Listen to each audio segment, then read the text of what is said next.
this program forward. The meeting, this is not a board meeting. So if you expected to come here and talk to board members, that's not going to happen. If you thought you were going to come here and complain about either the assessments and all that to board members, that happens next week. So come next week on Wednesday, and you'll have that opportunity to speak to the board. But tonight is an educational effort by the general manager to kind of provide us an outline of how we build the budget. You know, what goes into it, the all that goes into it. So that's what this is about. You'll have an opportunity to ask questions of the general manager, but that will be after she provides her brief on what we're doing, how we're building the budget. So that will come afterwards. So a couple things right now. If you don't want to ask questions, you can go back. There's paper on the back table. You can write down your questions and we will get back to you. Make sure you put your phone number, your name and number for your house and everything. We'll come back to you and we'll answer any questions you have. There's also spare rooms in the back where you can watch this on Zoom, so you can still participate. If you're on Zoom now, please make sure that you put your name, first and last name, and your lot number so that we can make sure we can identify you. So I'm going to walk through a couple things because we're going to get into this briefing right away. And then afterwards, we'll open it up to questions. You'll be able to come up and ask questions. This is not about coming up and providing a diatribe of what you think. It's a question based on what you learned today. Because next week is where you go to the board and you address the budget issues that you've learned about today. So that's what we're trying to do, is educate everybody so they can be prepared to be at the board meeting next week. So I'm going to read this just because it's going to be a precursor to when we open it up to questions. Our meetings are governed by the regulation I.G that states in part, proper decorum must be observed by all persons for any activity in or on the common areas of the common facilities of the community. Anyone who engages in disruptive behavior, abusive speech, both in person and on Zoom, will be asked to leave this meeting after fair warning. If you wish to video the meeting, we ask you do so from the back or the room so you can not interfere in the back of the room so you don't interfere with the meeting. If we ask that you observe proper decorum, keep your comments. I would like you to keep them to questions, please. No longer than 2 minutes, because there's a lot of people in here that might have questions. We want to get through as many as we can. So these are questions based on what you heard during the training today, the education and training today. Again, we ask those on Zoom display either their first and last names or their section and lot numbers so that we can verify membership. Unidentified participants will be dropped from the Zoom. Hopefully there's no questions. You guys have heard that many, many times. Ms. Guthrie and I are kind of tag team. I'm going to do the front part of the brief. She's going to take over once we get to the operational budget. So I will start because this could be a very long night. So what we're here for is to talk about the building of the draft budget overview, fiscal year 26-27, planning now and for a successful future. That's what we're here for. So I welcome everybody. I welcome everybody's, questions, your comments, and I'm sure Ms. Guthrie feels the same way. She's willing to listen to everybody and understand what's going on. So we'll get to that very quickly. It's all about the draft budget, changes and impacts, questions, feedback, next steps, closing remarks. We've already talked about people who are on electronic means right now. What is a budget? A budget is a plan that aligns expected income with necessary expenses to responsibly manage and protect community resources. A budget helps ensure bills are paid on time, amenities are maintained, reserves are properly funded, surprise special assessments are avoided, and property values are protected. So As board members, our fiduciary responsibility is care, loyalty, obedience, good faith, and prudence to the community. That's what we do. From a budget development and financial stewardship, what does fiduciary duty means? Board members are legally obligated to act in the best interest of the association, protect community assets, exercise reasonable care in financial decisions, avoid personal or selective interest. Budget development responsibilities. In developing the annual budget, the budget must review all operating expenses carefully, ensure adequate reserve funding, anticipate known cost increases, insurance, utilities, and contracts, avoid knowingly underfunding the association.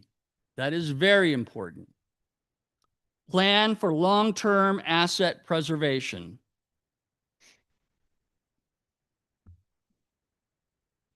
Some more of our responsibilities under the fiduciary responsibility.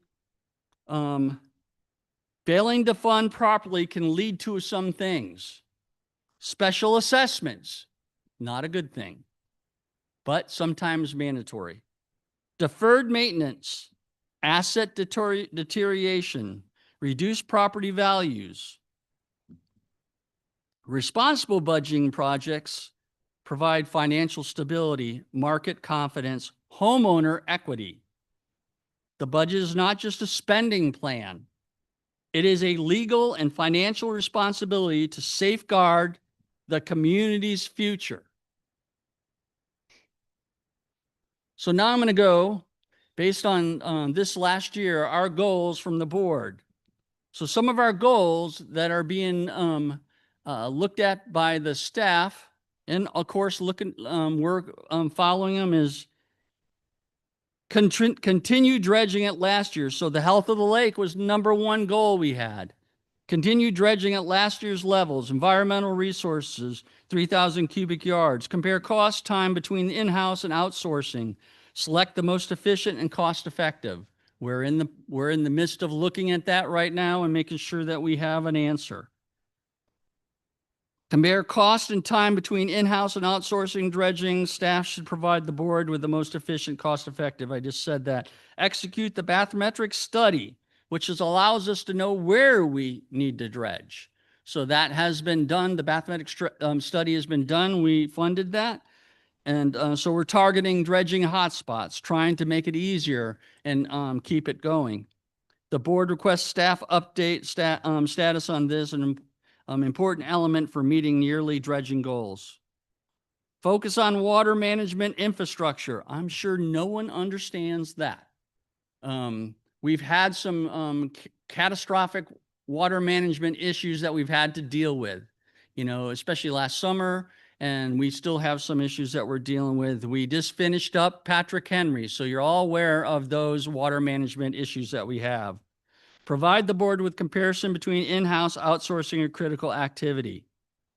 Task Lakes and M&E committees to review and revise the current LMIP documents. That's in progress. Review and update the reserve replacement. We stood up an ad hoc committee to look at R&R to help us update the DMA, which is really what used to be Miller-Dotson, which is our R&R. So that's ongoing, and it's fairly close to completion. Reduce and prevent operating cash deficits. We put in place numerous ways to try to reduce the deficits at some of our amenities. So we're working those, and it was actually one of the biggest meetings we had in this hall was about the deficits. I think everybody thought it was closing the club, but it was about deficits. So we are working the deficit issue. Continue to monitor the food and beverage marketing communication plan through November 15th.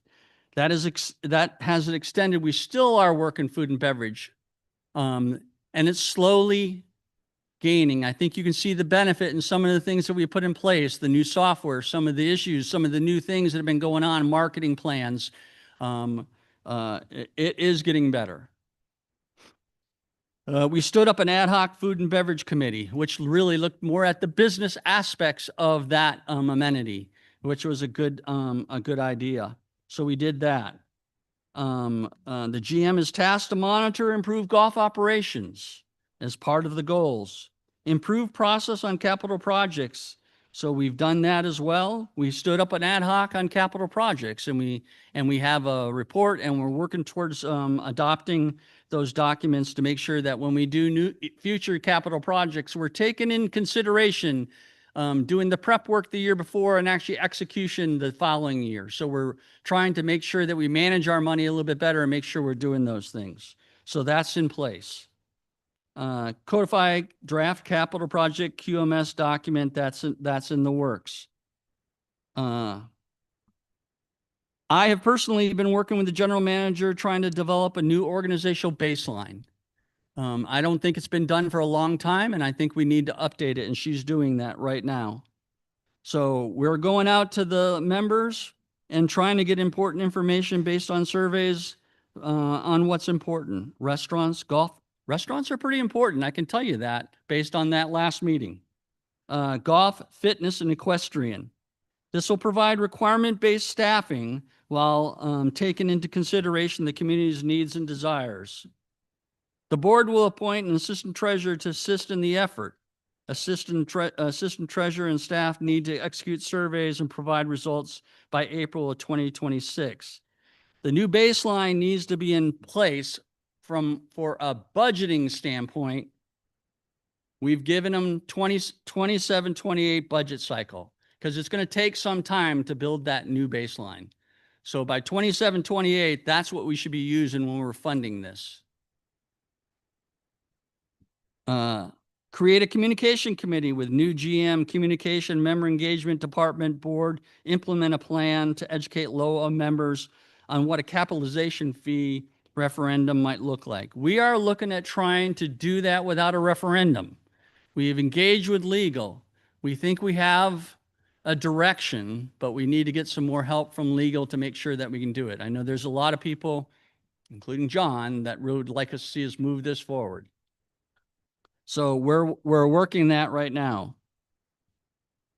With all that said, knowing that you're here for basically some education to look at how we build the budget, where we are, what's next, what are the next steps, and then next week go into the board. I turn this over to Ms. Guthrie.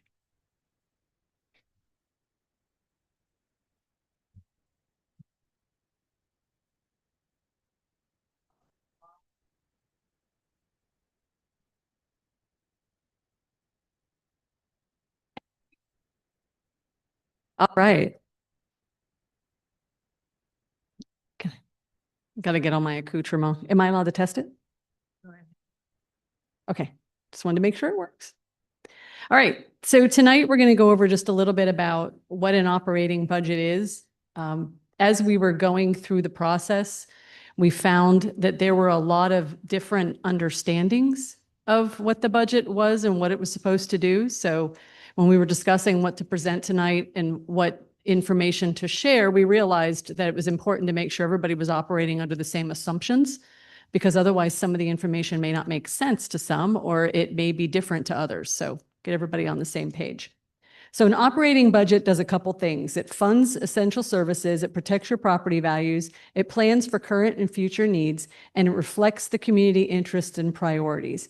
Now, this is a general slide, so every community would be just a little bit different. So things that we have that are unique. We have some folks who live in the community. We have some folks who only come to and visit the community seasonally or during the weekends. That's one thing. We own our own golf course, which is a little unusual in this industry. We have not only one, but we have two lakes. We have not only one, but we have two dams. So a lot of homeowners associations have none. Some may have one. We get two. So it's important to understand that though this is true for all associations, we do have some uniqueness. Our stormwater management is one of the most unique things that I believe that we have, and it's probably one of the ones that's the most overlooked. As you're driving through the streets, you probably don't even notice what's going on the left side of the road or the right side of the road. But when we get too much rain, it absolutely makes a difference to you. So our goal is to make sure that that difference doesn't negatively affect your home or your home value or your cars or your utilities or anything else. All right. So just a little bit of research I did on what is affecting all homeowners associations, where we find the commonalities. So we have key drivers such as insurance spikes, which I think everybody has felt from both a personal and a commercial level. To some extent can be controlled, to other extent they can't. And I'm going to go over that in just a little bit. We also have labor and service costs.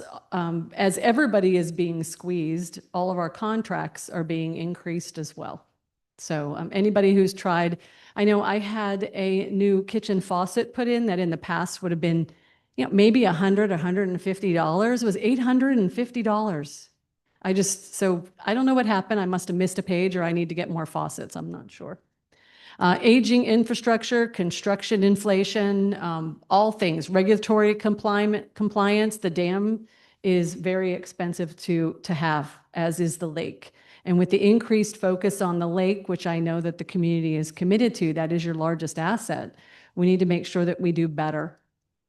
Other things, utilities and energy, I think we're all going to see that next month after the cold freeze.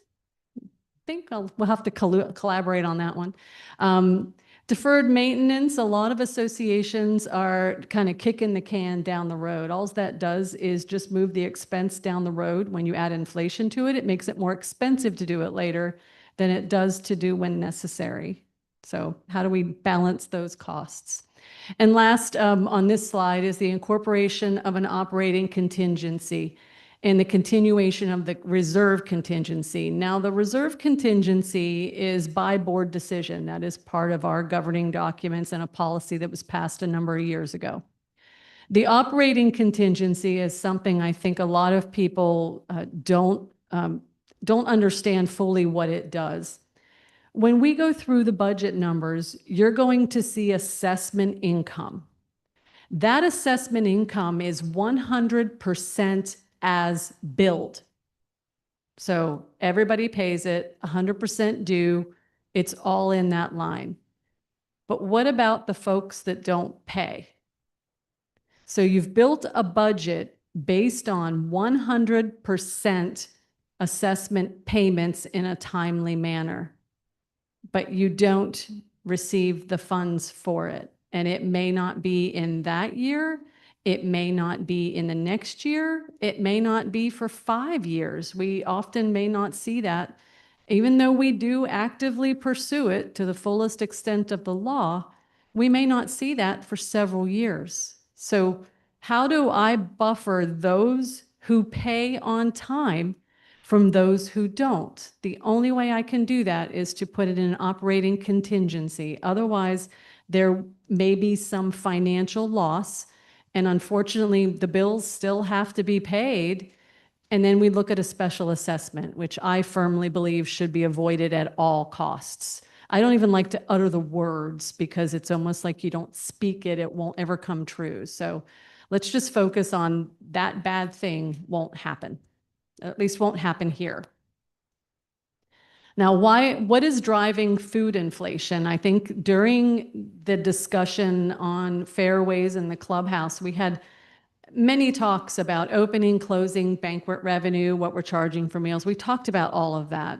I know that I budget a certain amount for my groceries every week, and I don't think that I've met that budget in more than a year. So I'm guilty just as much as anybody else.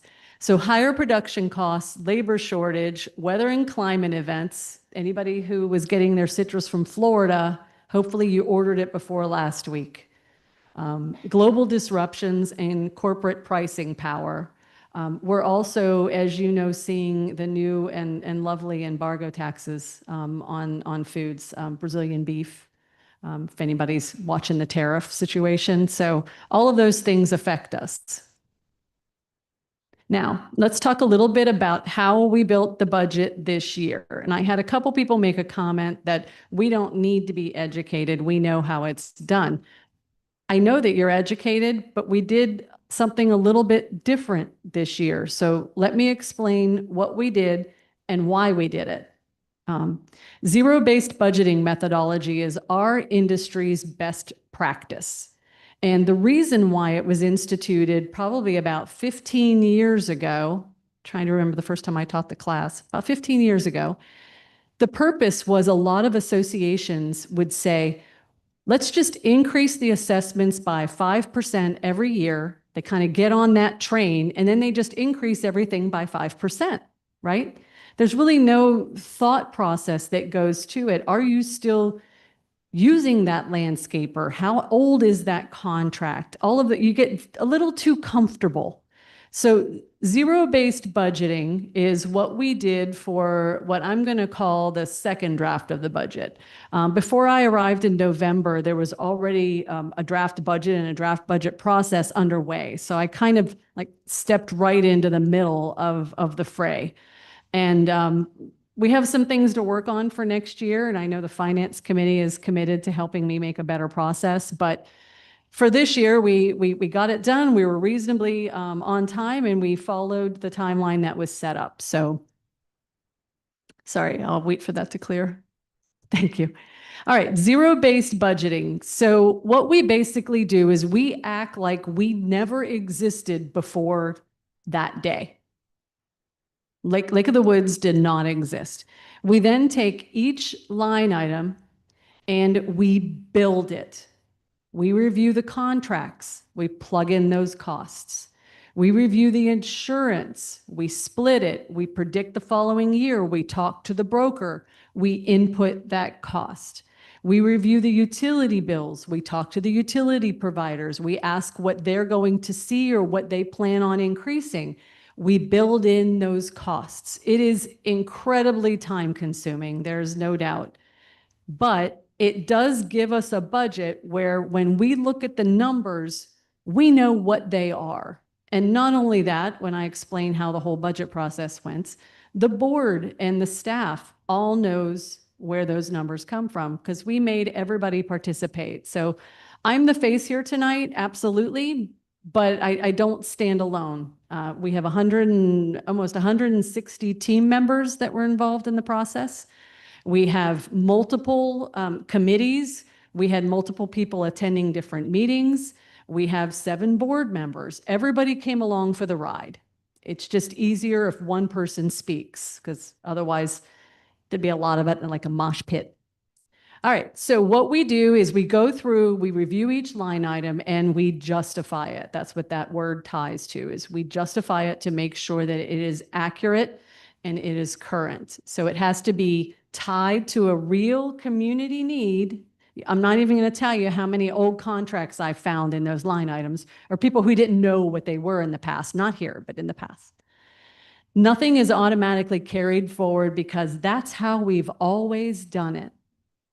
We've always just increased by that amount. That's like the worst thing I've ever heard in an association. You need to know what your expenses are. If you don't know what your expenses are, you pass a budget, you have an assessment, you don't know what those mean. You then create financial statements on a monthly basis that mean absolutely nothing to nobody because you never based it on the right information. So we did that.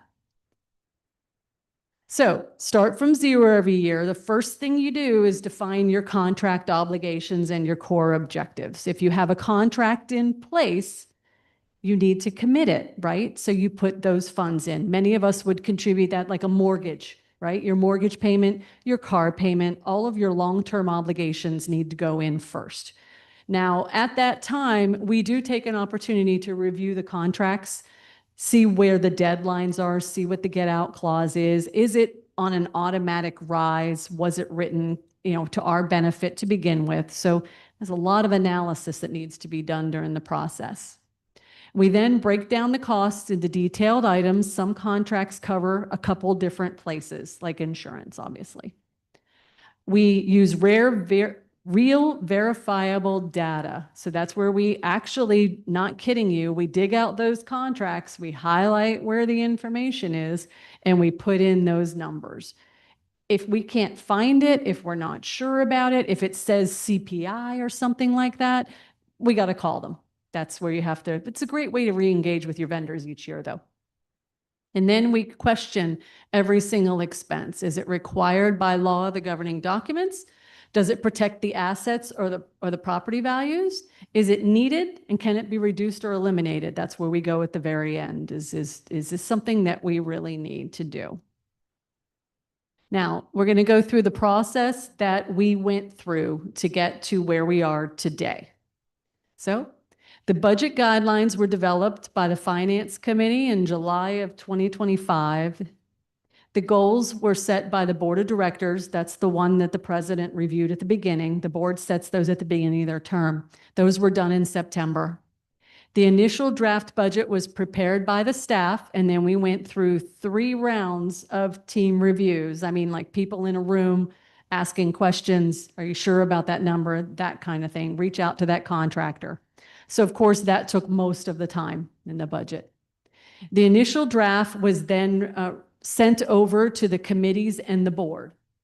The treasurer coordinated a 3-day budget summit that he hosted in December of 2025. I was talking to the chair of the Finance Committee earlier, and we were trying to determine how many people went through this room during that process. And I think we stopped counting at 100. We had board members, we had committee members, we had the team was there, we had every team member that needed to be there, we had people who were visiting. It was a lot. It was very intense over 3 days, but there was a lot of really, really good conversations that happened. And I think a lot of understanding that either was forgotten or missed during maybe last year's process. So we were able to refresh everybody at the same time. Now, moving on to the phase 2. So let me go back. So at the end of phase 1, with that initial draft reviewed by the committees and the board, the team handed off. That's where the handoff occurs. It then moves on to the next part of the train. That was where it goes with the committees and the board. So the draft budget amendments that were generated by the budget summit, and those are generated by the committees and the board members. The staff does not have a part in that process. Those budget amendments, along with the new asset improvement requests, which were actually managed last October, but still have to be brought to the board for approval. Those both were presented at the January board meeting. So that you cannot update the previous draft that the staff did until you have all of the changes that all of the committees and the board wanted to make. So we have those at this point. So the accepted amendments and NARs were incorporated along with the DMA defined reserve contribution after that meeting in January. And I'm going to get to the DMA reserve contribution in just a few minutes. So there's some information that I need to share. The evaluation of the reserve funding to ensure that that contribution was correct, I did in January, and I presented it not only to the board, but to the pertinent committees so that they had that. We are on track. We're actually, if we end up where we believe we will, and again, I can't guarantee that any surprises won't happen between now and April 30th, we should be about 30,000 to the good, which is great. We just keep that in the kitty and growing it, just like we do the interest income. So now we're, sorry, the bottom is, hang on a minute. Please hold.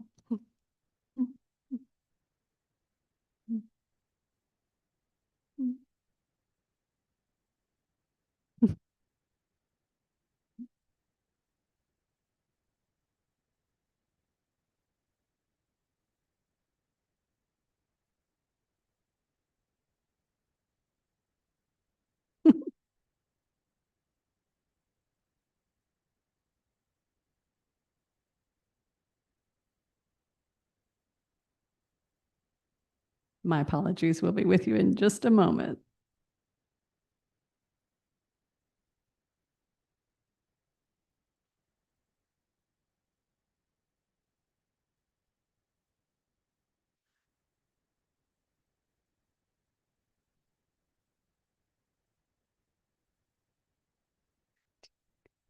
Feel like we should play a round of trivia or something. Isn't trivia tonight? Isn't it? Yeah, sorry. Somebody emailed me and was like, why'd you schedule it during trivia? I didn't know. We were just trying to find a night that the building was free. It kind of comes down to just vacancy in the buildings. There we go. All right. Thank you.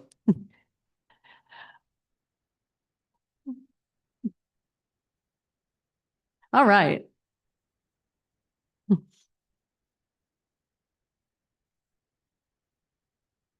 All right, so we're moving on to phase 3.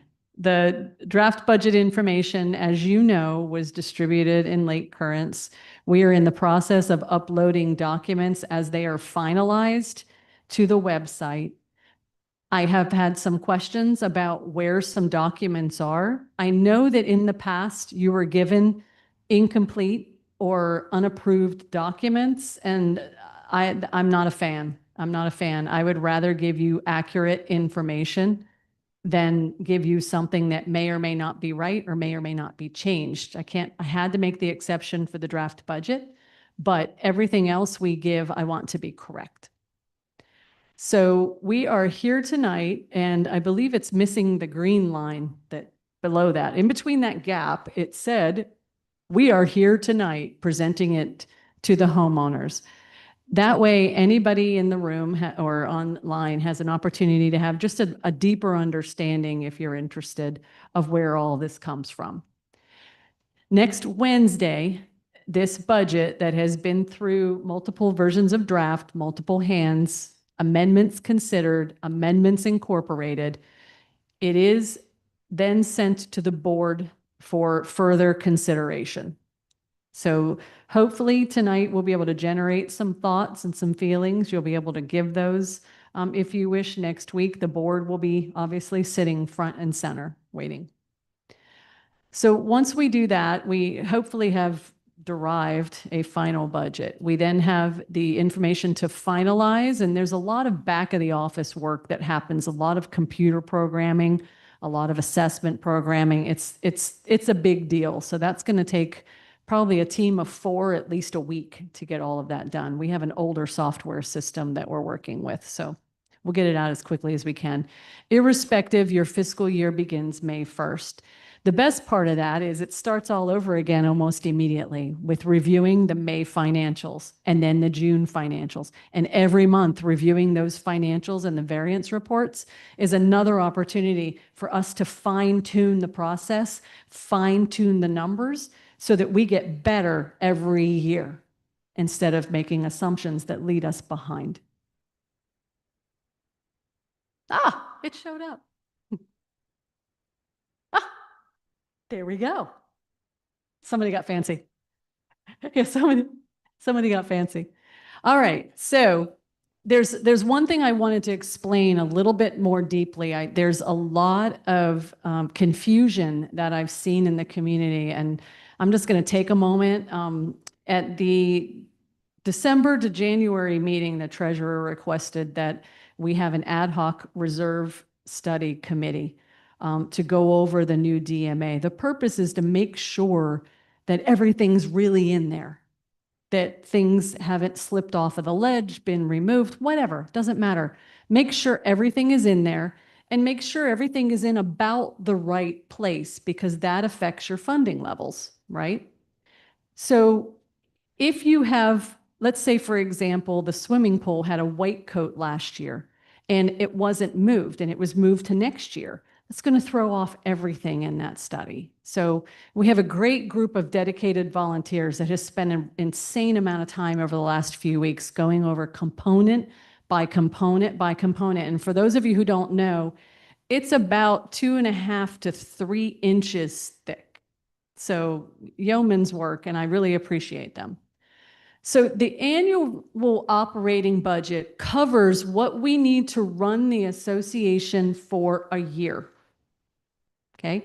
In that, you have a contribution to reserves. That's the CTR word that you often hear. And that's the arrow that's in between. The only connection these two silos have is that arrow where that transfer of reserve funds is going. And in this year, that's the $2.77 million. So silos, this is this year, the year that you're working in. This is the entire life cycle of the association. So 1 year, 60, and future. It covers up to about 40 years. So I get a lot of questions about why we didn't do everything at the same time. 2 reasons. First and foremost, the connection is the contribution to reserves. We did the analysis. We're on target. The reserve contribution holds steady. And that's what I mean when you get the reserve study, you'll see that it's going to match that number. If we had overspent, we would have had to make a catch-up contribution. So the reserve study would have said 2.7 million. We might have had to put in 3 million because we had overspent. We didn't. So the 2.7 holds steady. That's what's in the reserve study. That contribution is in the annual operating budget. Okay. Now, the repair and replacement reserve fund, I also hear the word CapEx plan, in case that's vibing for you. So the CapEx plan is those repair and replacement items that we're going to do for that year. And that largely comes out of the committees. That's actually not one of the staff functions. We take it over to handle the project, but they lead on what we need to do and what we don't do. We do inspections, we do all those other lovely things.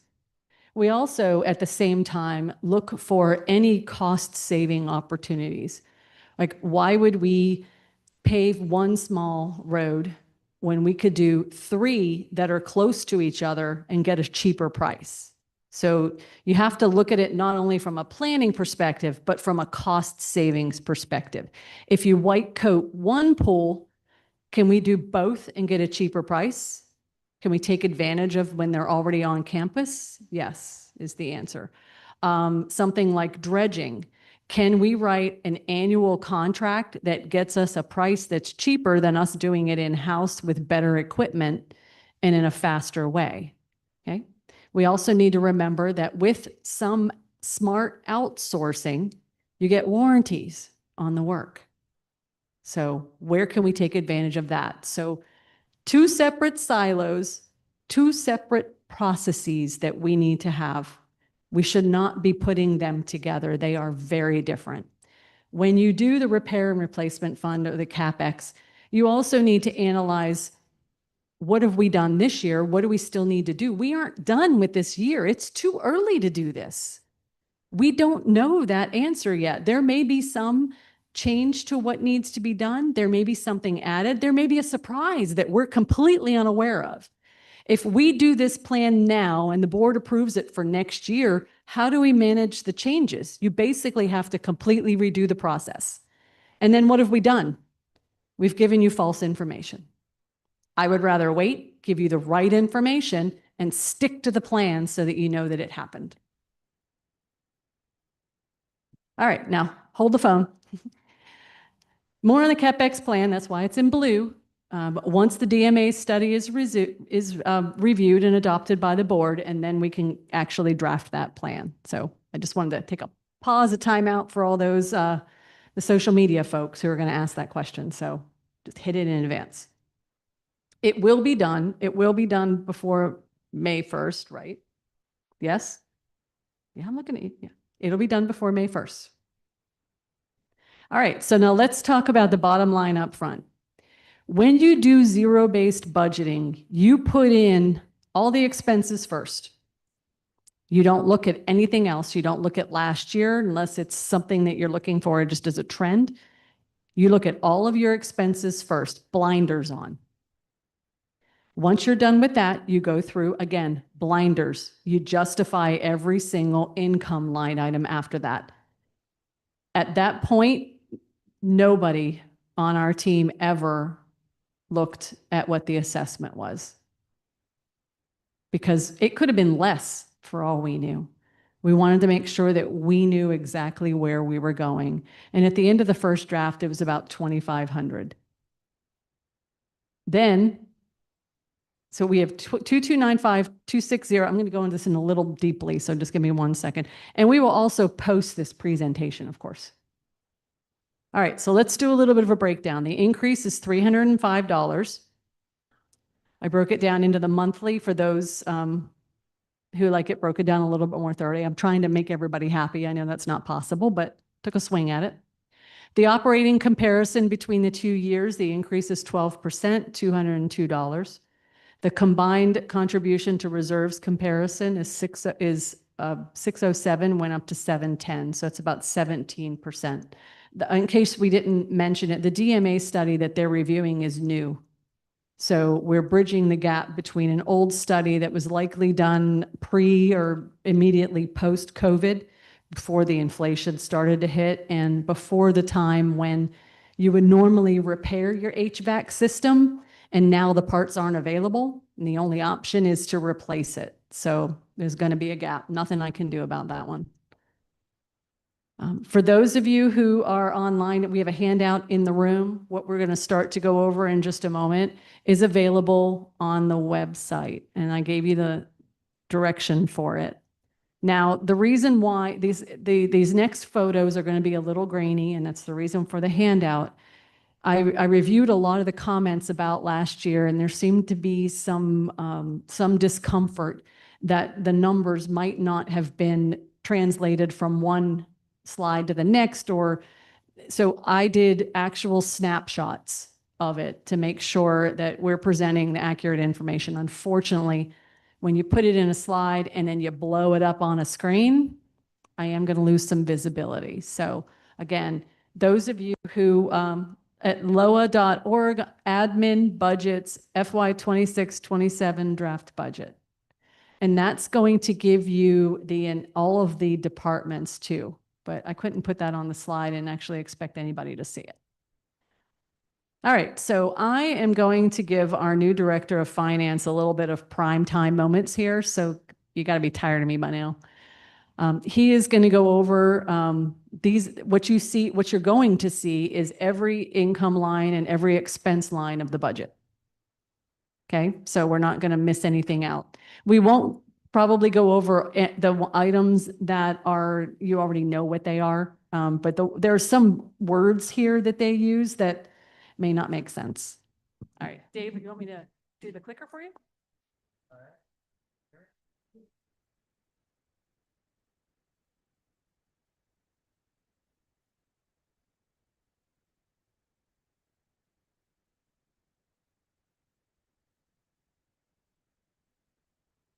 But now, here we go. All right, and just to reiterate some of the comments Bertie made, this current proposed draft budget for fiscal year 26-27 reflects the culmination of many recommendations and amendments coming from the budget summit held in December 9th through 11th. And I'll tell you, I really appreciate all of those recommendations and amendments. It really fine-tuned this budget that we now have. There were several recommendations from committees to correct some calculations for income and expenses, which I'm glad they found those. You know, this is the first year I've done a budget on a massive spreadsheet that was prepared by someone else, and I had to go through over 100 tabs of worksheet formulas, and I didn't catch them all for that summit, but I'll tell you, the committees caught a lot of them, and I really appreciate that. So those were corrected, and those are some of the swings that we'll see from the budget last year to this year, variances, and I'll explain those. And then there were also many amendments that came from the committees to the board, and then sent to Bernie and I for staff review. And we agreed with most of the amendments. I think there were, like, some were no-brainers and some were, we had to discuss and think about, and we had to talk There to were, board members. there were two, and one is we just don't have the software capability to do it. And the other one was a duplicate of another one, so. Yeah, exactly. So we had to go through those one by one, and we did. We went through it with the committees and the board as well. And what came upon that is agreed upon amendments that we see reflected in this realistic, viable, and non-aspirational operating budget. There were changes from the budget summit draft. Some were significant and some weren't. But again, they're coming from the committees and the board, and we're just going through them and making those changes as we see it as realistic and viable, that we can actually do some of those changes. So that's what I just wanted to let you know. And the reason for this is just to keep, as Bernie said before, keeping up service levels to where they need to be and keep up our property values and so forth. So that's why we do this. So I'm going to go line by line, not exactly line by line, but in sections from the top down. And I've highlighted some of the major differences between last year's fiscal year approved budget and this year's proposed draft budget, column by column and line by line. I start with the largest changes, only in late fees, legal fees, disclosure packets. The late fees, we're just not expecting as much collection on legal and late fees in fiscal year 27. We had a lot in 26, and that was a lot. Half of it was before I got here, and half of it wasn't. We did make a push for higher collections, and we did see significant or good reductions in the AR balances. And there were offsets. We get income on the legal side too for that. The legal fees themselves and tenant fees, we see the legal fees again reducing. That's from not getting as much income from members that have to pay for legal purposes to the community. But we did see disclosure packets also reducing, so we expect a lower number of buyers coming in to the community next year. Tenant fees are increased, mainly for proposed fee schedules changes. There are family guest pass income, assessment, installment, and e-payments. Family guest pass income, we're expecting a lower number of family guest passes in fiscal year 27. For assessment, installment, and e-payments, we're expecting more credit cards in fiscal year 27. So therefore, the income charged on those gets a little higher.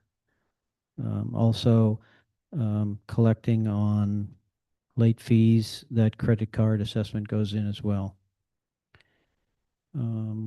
Interest income, UR investments, a significant decrease. Well, this item is not reflecting capital reserves interest income here, but it is reflected in the R&R reserve, transfer to reserve. So that's where it is supposed to be and not in the operating budget.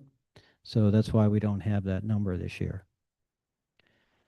Dave, I think that's a really good point that we can build on with the reserve committee. So when you have a repair and replacement reserve, it has an internal component that accounts for cost of increase, inflationary costs, and also interest income. And that is calculated within the reserve study. So it is assumed that when you've set aside those full funds each year, those unused funds are being used to gain interest, right?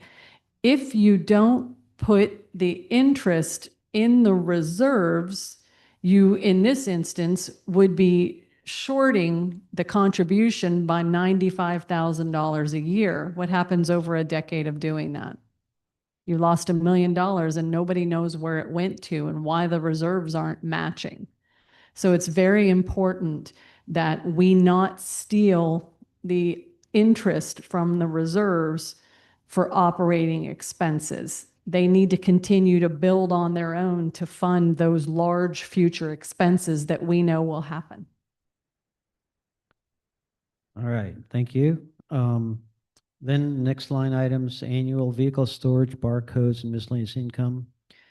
Annual vehicle storage, we're expecting a lower number of vehicles to be stored. That's why it's a lower, even though we may have increased some of the fee schedules, it didn't make up for our expected drops in some of these fees. The barcodes, however, we are expecting more barcode sales and a little bit more miscellaneous income, so that's a good thing. The ECC fees and LCC summon fines, we're expecting a lower amount of those fees being received in fiscal year 27. Are we going on to the next page? Next page. All right, please. I'll go ahead and take this one. That way you could take a little bit of a breather. All right, next page of the income is we have at the top, mostly everything that's going to involve with the equestrian center. Notably, you see that we reduced riding lessons, and that was based on real-time use that we're seeing now, that we've seen over the past year, so that we've adjusted that down. So again, we're not counting on more income than we receive. The trainer fees, we simply don't have anymore because we have in-house staff. So we're not paying somebody, or we're not collecting funds for that to happen. So that's just not used anymore. Now we have the annual the trail fees and the cart rentals and the daily cart rentals and the daily green pass. All of these are the daily income that we capture for the amenities, equestrian and golf, on most of this page. Obviously, we have the campsites. The tournament fees are related to golf. Case it's not very clear on there. We no longer have washer and dryers that we have income for. And then you have the RV, and then you have the annual marina slip rentals. So this is where you're starting to see the amenity income really pop. All right. All right.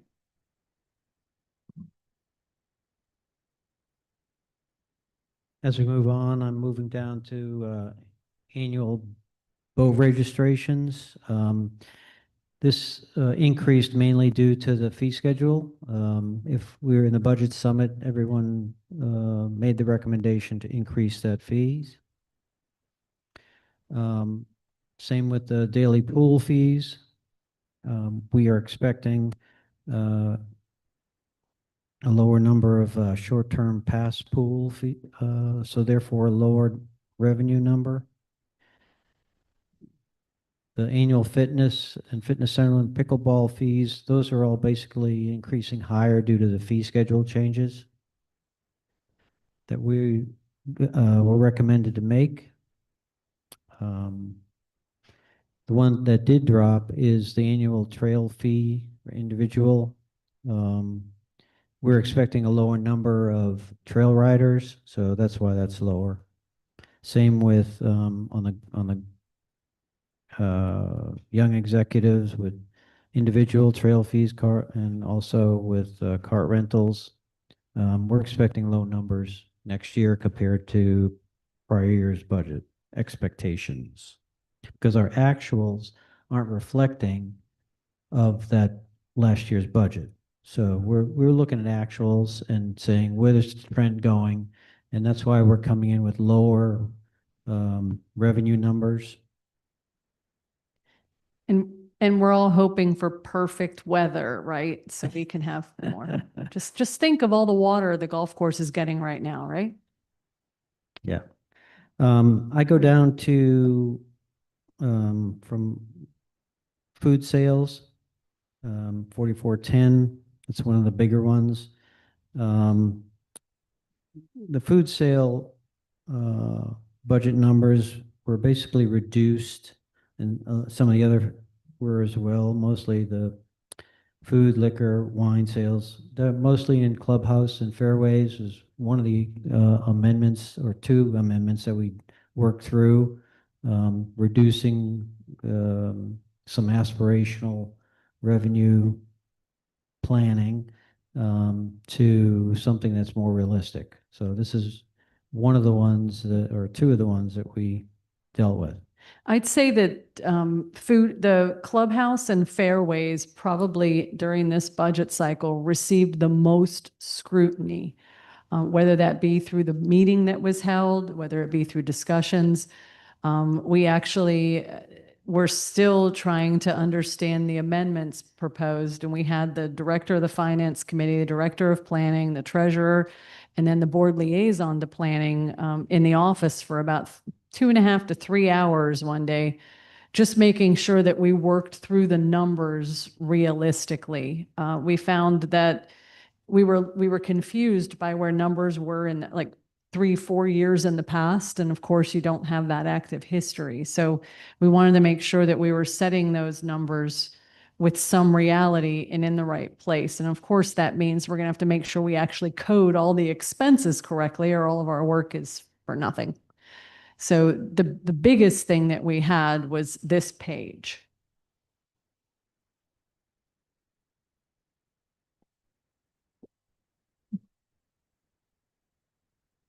I'll keep going. All right, let's do this. So we do have the NCR fees, and you see that that is put into income. There are several different board policies in play that tell us what to do with those fees, one of which basically says collect it, and then you can use it the following year. We haven't kind of been doing that. So as we work through those board policies, what was intended and what we're going to do with it, it's all going to be right here for a minute. And then it can be reclassified once we sort out what this board and previous boards all intended to happen with it.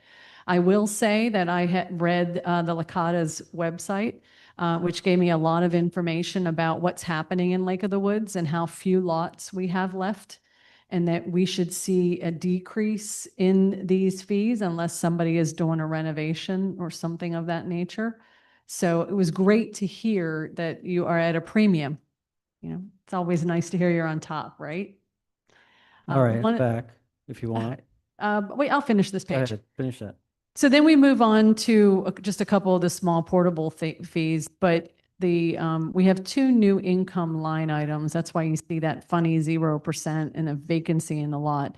The ECC has worked very, very hard to find a way to incorporate an opportunity for people to rent real estate signs that we would be able to install for them and create a bit of a revenue stream for us. So kudos to them for their creativity. I appreciate that.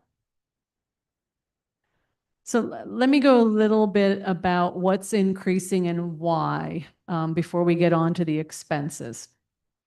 So this slide is a duplicate of the information that you're going to see a little bit later. Again, I cut and paste. I didn't play with numbers. So we have the comparison of the repair and replacement reserves, right? We have the NAIR approvals. We have an inflation adjustment that was done on the reserves last year, not this year. This year, we're not doing that. We have 2 repayments. So what happens when you don't have a contingency, when we don't have that $310 that I explained? You have no place to pull when you have something happen. So 2 years, for the past 2 years, you've borrowed for the main gate. So this, on the 2026-2027, that $227,000, this is the last year we'll see that. So very exciting. Next year we'll have a zero there, which obviously helps everything else in the budget. Below that, we had a storm earlier this year. So we have 2 repayments that we need to make for $61,000 each. So unfortunately, we're going to have to carry that through to next year unless we have excess income this year and we can pay it off earlier. But either way, that's the way the documents and the policies are written. That's what we have to do. So it does affect you.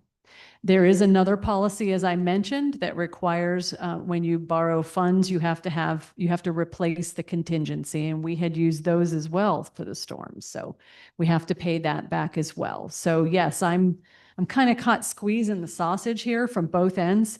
I've got to pay for the past, and I'm also getting dinged in the future. So it's just great timing to come and join your team. I'm super excited.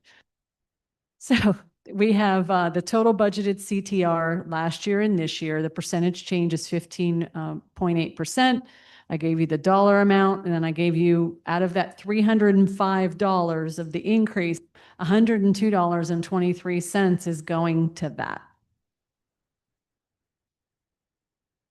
Now, operating expenses, I picked out the very top reasons. Now, the annual cost is $226.66 to make up that other part, that other 2/3 of that 305. But there was no way to break up the insurance for the commercial. So yes, I know I'm a little off, but I think, and this is without me going much deeper. This tells you where our increases are. So let me tell you why. Again, the operating reserves, that buffer against unexpected things, that buffer against unrealized assessments, all of those unknown variables, that's 310. Salaries is 236,831, which is at just over 5%. It's important to note 2.8% of that is in a COLA. That's in the increases. That whole thing is not the increases. We have about 160 employees. The other part of that comprises that 5.1% is, depending upon the time of the year when you pull the budget figures, the salary figures from the system, you have to analyze them and determine if there's anything missing, a position that's open that we're not paying, right? So we had a couple of those happen. So last year's budget was actually not quite correct. So we had to make up that 2%, 2.3% that was missing. So that's how that comprises. But again, in terms of percentages, it's, you know, a little over 5%. The next item is contractual services. And if you hang on a minute, I actually listed all of these out so that we can have a real-time understanding where they increased.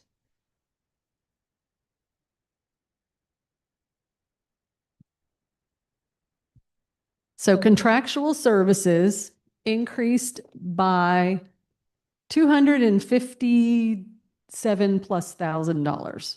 Okay. So we have a $33,000 increase in outsourcing of the dredging. We have a $20,000 increase in pool management. We have a $31,000 increase in the golf management, international golf management. They do the course for us. We have $29,000 in an HVAC maintenance. We have $95,000. It looks like 35 of which is pavement, $60,000 in debris removal for the roads. Security increased $24,000. We have a new point of sale system for both of the restaurants. That's $10,000. And then we purchased a new software last summer? Yes. Smart Webs, which is what we're using to run our systems. So that's the breakdown of that 257. Probably not to the penny, but you get the point. The other major increase that was unpredicted and unplanned was insurance benefits. Our medical insurance saw a dramatic increase, and I'm going to talk more about that too tonight. The other insurance increase was commercial. They do tend to go hand in hand, unfortunately.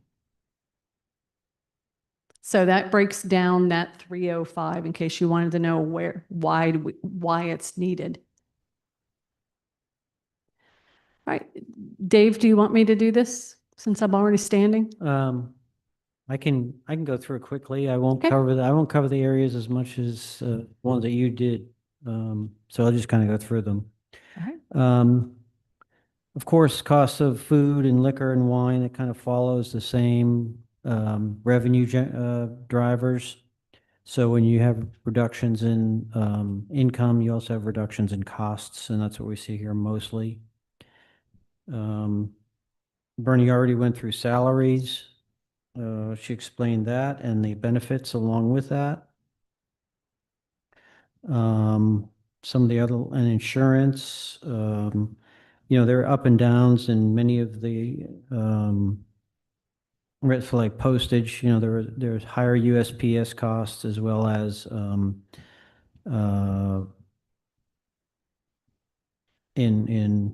we're expecting in fiscal year 27, because we saw it go up and the trend has been continuously going up.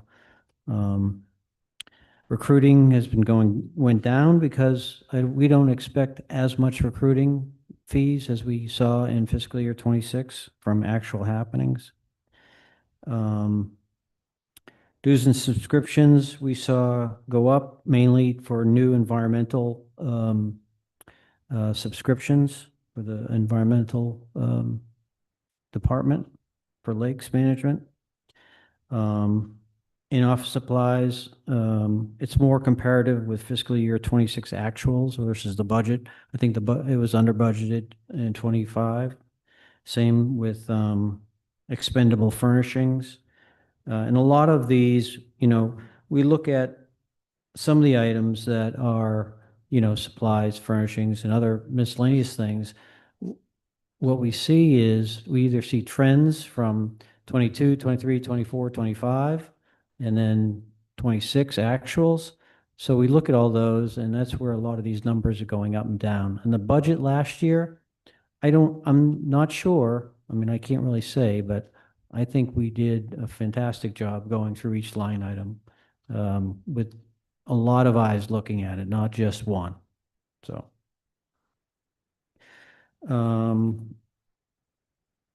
A couple other CPA, I expect a CPA cancellation audit.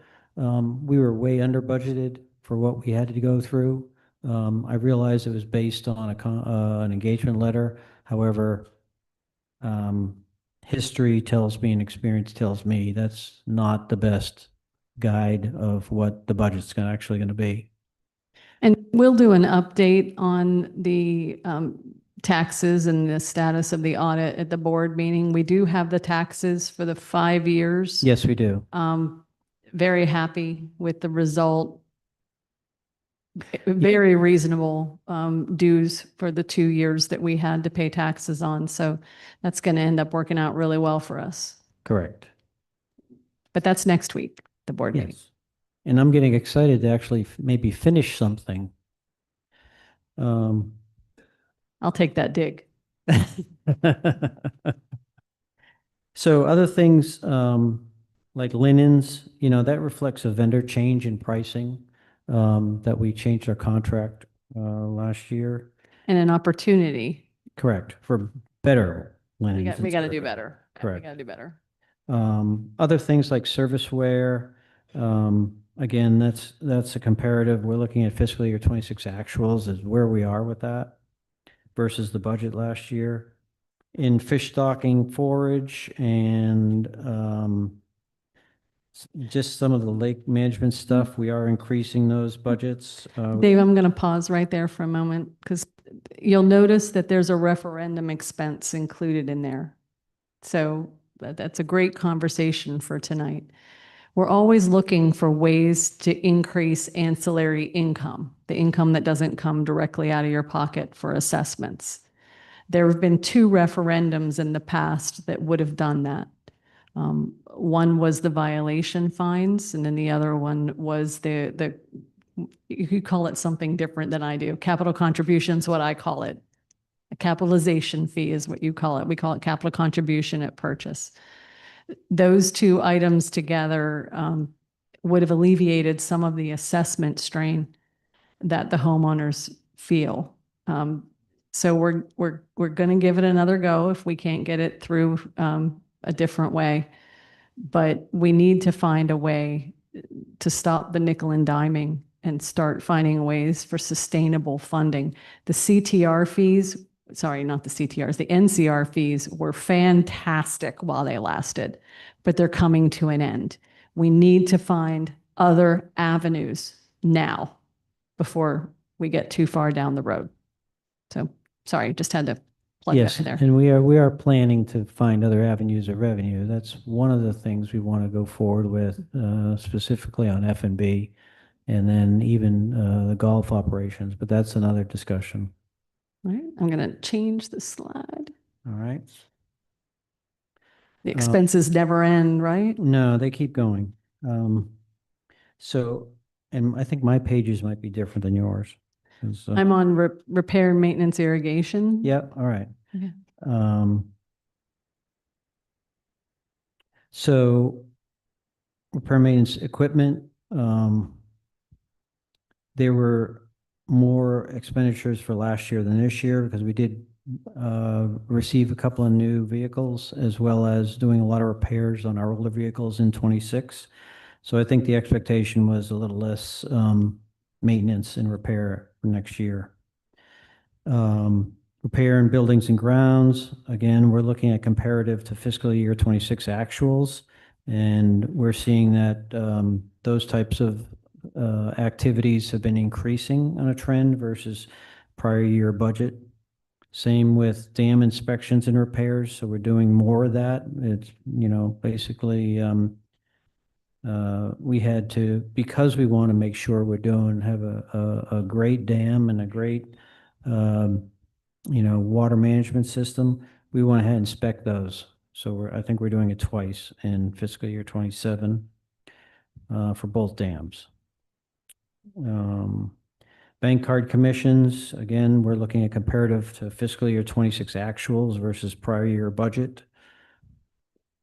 Because those fees are getting higher. That's one of those things that when I get to the point about the part about the management software, that's one of the biggest opportunities we've found in the past couple of weeks is how to get around those fees. So that's going to be exciting too. Yes, it will.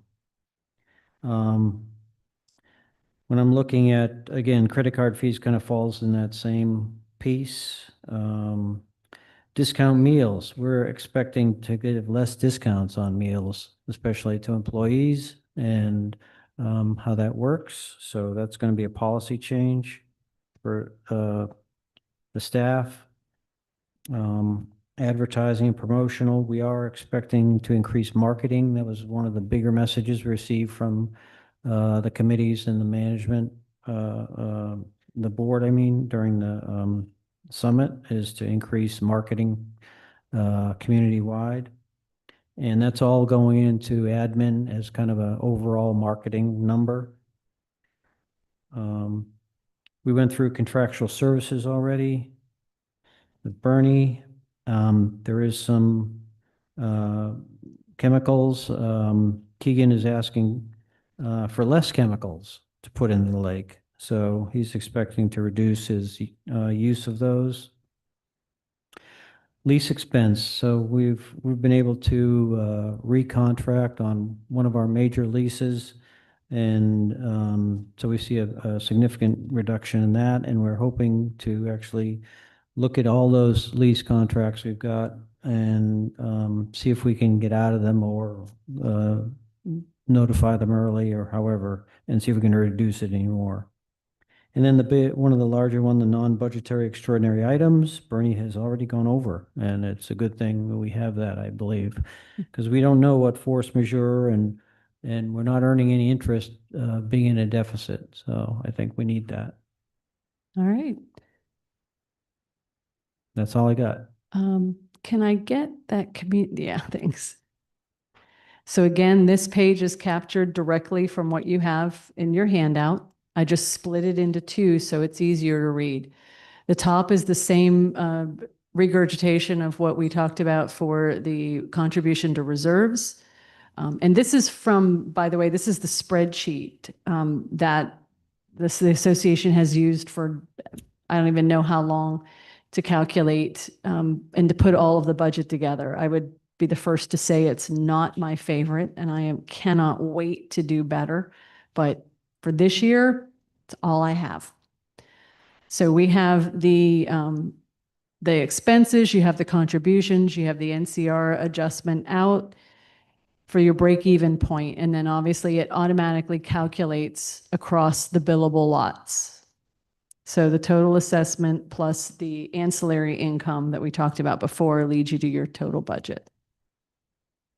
All right, so this is us pulling it all together. Everybody wants to talk about subsidies, and I'm not going to get on my soapbox, I promise. Managing an association is 100% subsidy. We're here to make sure that we have something that some or all homeowners find attractive. Our goal is to make sure that we have things that make you a profit when you sell your house. People say, I've always wanted to own a horse, but I can't afford a horse, but I can live there and I can go trail riding. That's really great. You know, we were designed to be a resort. Those kinds of things. The lake is very important. The health of the lake is important. All of those things come into play when someday you go to sell your house and you've got 5 offers, half are full cash, and all of them are above what you expected. That's our goal. That's our job. This talks about revenue over expense and what the net is for each of the sections that we run here. So again, trying to move away from the subsidy and move towards support, because it's not a subsidy. It's a contribution to your future resale value. Are you ready? All right. So I wanted to take a minute and talk about amenities. I've seen a lot of chatter about shutting them down. We don't need this. Again, keep in mind, we are a community. You've got over 10,000 people here. What you may not want to do, somebody else may want to do. I haven't seen a swimming pool in longer than I can tell you. But I like to golf, right? I might ride a horse if my husband weren't allergic. I'd like to keep him alive a little bit longer, but you get the idea. There needs to be something for everybody, preferably multiple something for multiple people. That's what's going to protect you in the future. So we have market appeal, buyer confidence, and overall property values. That's what keeping our amenities open and functioning and used means to you. Financial consideration. Hello, I'm back. Financial considerations. While closing an amenity often feels like it would save money, that's actually not the case. Not only do you still need to pay insurance, security, which actually probably more security in the form of vandalism, and basic upkeep, long-term repair obligations, it doesn't just go away. It's still there. Deferred maintenance can also increase future costs. The longer you put something off, the longer it's going to take to repair it. Okay. So when you shut something down, you can't just say, we're done with that. And then if you want to think recycle, reuse, there's a cost to that too. There's going to be some demolition, some refurbishment. There's going to be a pathway. Believe it or not, the cheapest way is to keep things going, keep things clicking along, staying on top of them, and don't let them fall behind. From a long-term perspective, you preserve your resale strength, you protect your community reputation. Hey, did you hear Lake of the Woods had to close their amenities? Bet you there's a financial problem. You don't want to buy there. You don't want to be a member there. You don't want to live there. We don't need that. We need all the props we can get for how amazing we are. You can avoid larger financial impacts, as I just mentioned. And then, of course, the short time savings. Now, there's one more thing that I think I didn't put on here is not only is there a financial, but there's also a legal component of closing an amenity. Some people may have purchased or may purchase or may be in the process of purchasing a property because you had a restaurant, you had 2 restaurants, you had golf, you had 2 pools. There is a real legal responsibility and a fiduciary tie to keeping the amenities open and well-running and well-functioning. The board is the only entity that would be able to decide that they want to close an amenity. There's nobody else that has the authority to do it. Okay? And oh, by the way, once you've done it, you've done it. You're the people that did it. We're not saying you'll ever get it back. We're not saying we can ever return it. So it is a very big responsibility to make that step. All right, we're almost done. I heard that a lot of you like to see fun slides and nobody wants to see coins anymore. So here we go. Not only did we make a slide, but we packed it full of everything you could want. So this breaks down your assessments from the operating side in a very pretty way. And so we added how much you contribute towards everything on the operating side in the community. And then we also gave you the number of staff members that are there just for fun. There was 2 slides in one. So that's operations. Moving on to the amenities, same deal. Look at that fitness center making money. How exciting is that? This is where it goes towards all of those, how many people that you have. Now, keep in mind, like the clubhouse, you've got 41 part-time people. Obviously, part-time people are always a great investment because there's less of an insurance burden. All right, now let's talk about what the heck are we doing about all this, right? I know that's what's on your mind. This is just a sample. I have a couple slides, maybe 3 slides of all the things going on in the background that just won't be done in time. And we don't know exactly when during the year they will be done. So we have to base a budget on realities. If I don't base a budget on realities, all I'm doing is lying to you. And that's not what I'm here to do. It's not who I am. Though there's a lot of people in this room that have met me before. It's not a game I play. This is your future. This is your finances. I'm not going to underscore the importance of it. Budget development. We are incorporating contingencies to buffer against unrealized income and surprises. We separated the CapEx plan from the operating budget to make sure each of them are individually reliable and that we're not presenting a false picture with the CapEx plan. We're giving you accurate information. I'm working with the finance committee and the planning committee. We're going to work on a process for major project approval and funding before initiation. So we're going to actually plan it to death. We're going to then vet it to death before the board ever has a chance to look at it and determine whether or not it's something to move forward. So we're going to make sure we can afford it. Make sure it's a good idea. Be prepared for the surveys because you're going to be asked. Make sure that it's something that we want to do before we spend the money. After it is approved, it then goes into second gear with oversight on the funds that are spent. So better planning before, better planning during will result in a better result after, right?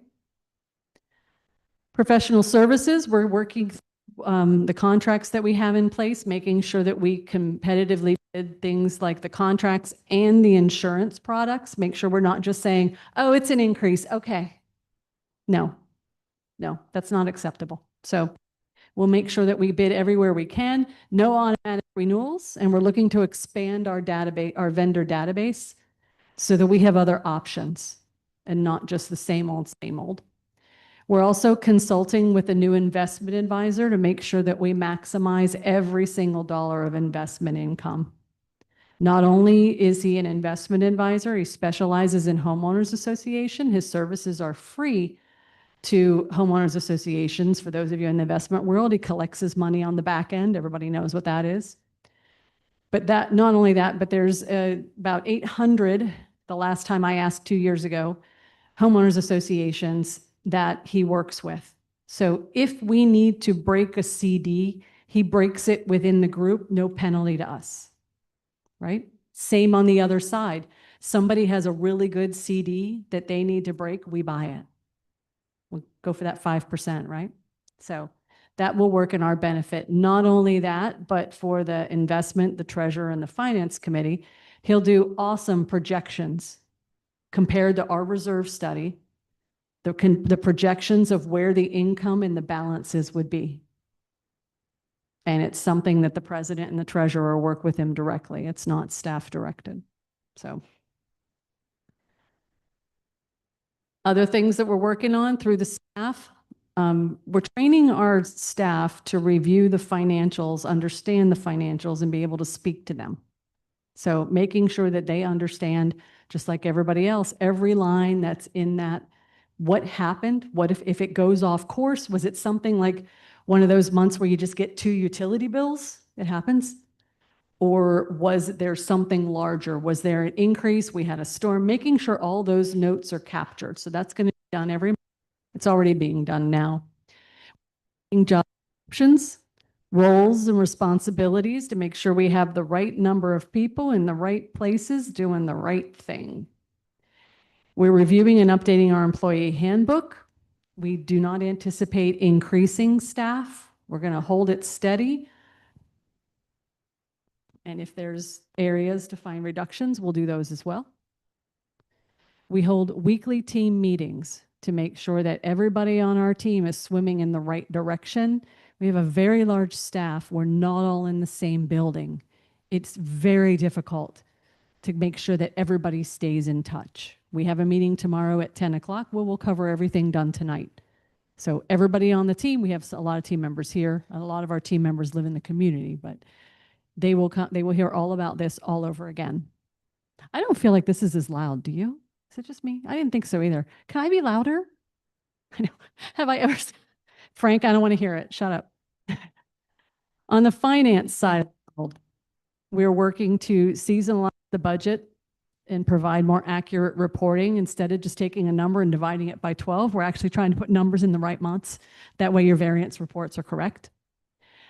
We added the variance report to the monthly financial package. Dave, we need that in first thing tomorrow morning, by the way. That way the board will have a collective history, as will the finance committee and any other interested committee. They'll have a history of every month's changes. And then next year, we'll have 12 months of a database that we can review when we do next year's budget. So more solid information to follow. And then, of course, as we talked about earlier, we're going to consider new sources of revenue. Board meetings, we enhanced our operations report in the board package so that you can review the board package and know what's going on, and the board can review the board package and know what's going on, which is good. We have a new format. Our goal is to provide more clarity on the business matters. It kind of gives you what the motion is, and then it gives you a little bit about it underneath so that you can follow it. If there is if it's financial and there's a line item that needs to be hit, we specify what that line item is. So the finance committee will be able to follow that through the financials and make sure that it's all done correctly. Technology, we desperately need a new management software. The good news is I expect it to cost less, a lot less, but less. However, it is a process. Again, we are a really big, complex organization. We're going to set up the GL, hopefully, in a way that is mindful. So I'll be able to lean on the finance committee for that one and start pumping out these budget reports that actually look pretty and make sense. That would be good. And maybe in one page that I don't have to cut and paste. Maybe get some reports that actually help us have a deeper, more complex understanding of the association. That'd be great too. So desperately needed and eagerly anticipated. It will also move to a cloud-based system where we'll be able to use more laptops than desktops, which of course saves a tremendous amount of money in the software and hardware that we have to use. So those two things combined will be great. Food and beverage, we've already updated the software in the food and beverage operations, 2 sets. And of course, we have an active food and beverage recovery plan in process. Those of you who I met at Fish Fry Friday night, hopefully we're going in the right direction. It was delicious and I enjoyed it. And they had malt vinegar, which is always a plus in my book. All right, so impact considerations to the draft. I just want to make sure I summarized at least the top 3. We had adjustments that were necessary from prior year funding. We had changes to operating costs and rising costs of goods and services to the CTR. And then I gave you a list for that. So that's just a bit of a summary page. Now I'm going to transfer this over to the president so that he can work through the question session. We brought a lot of information. I have no doubt I didn't bring enough. I also know that there will be questions that we're not able to answer without some background or some digging. I'm not going to give you a wrong answer. So if I cannot answer your question, we'll make sure that we get your information and we will do the research and we will get back to you. But I just want to make sure everybody understands we brought as much as we can. We'll answer as much as we can, but there's likely something I didn't bring. So we brought as much as we could, but you guys couldn't all fit into our office, but maybe. So are you ready? No, I'm not ready. I'm not done. Okay. Okay, if there are people who have questions, please formulate your questions before you come up here. And these are questions based on what you heard tonight, based on the budget, the process, the methodology, where we're going and what's happening, how we're making things better. So if you have questions, please come up and we'll take you one at a time. Don't everybody run. They're asleep. Sorry if I was boring. TC, we have at least two on Zoom. We have Alex Rogues that had his hand up first as well. Okay, go ahead. So say your name and your lot number, and then you can ask the question. If you don't know what to say, I don't know, and ask the question. Okay. Kayla Johnson Dallas. I live right by Sweetbriar, so I don't know my lot number. I always forget it. You mentioned that we need to have a overage amount for people who don't pay their fees each year. What percentage of residents aren't paying their fees? So our system doesn't give us, wait a minute, hang on. I might. Delinquency rate. Do you know the delinquency rate? So I didn't get percentages, but I have 90 households. Okay, and there's what, That's 4,000 in lots? arrears. It's $460,000. That's the total over the current years and years prior. Okay, so but we don't have an average per year for what it's been the past couple of years? No, our system does not give us that report with the 30, 60, 90 days. Yeah. Jonas does not provide that report. Jonas is set up to be more of a resort management, club management software. It is not set up to be in homeowners association software. But when we change to the new software, we will be able to pull those reports at a minute, and so will the board. Okay.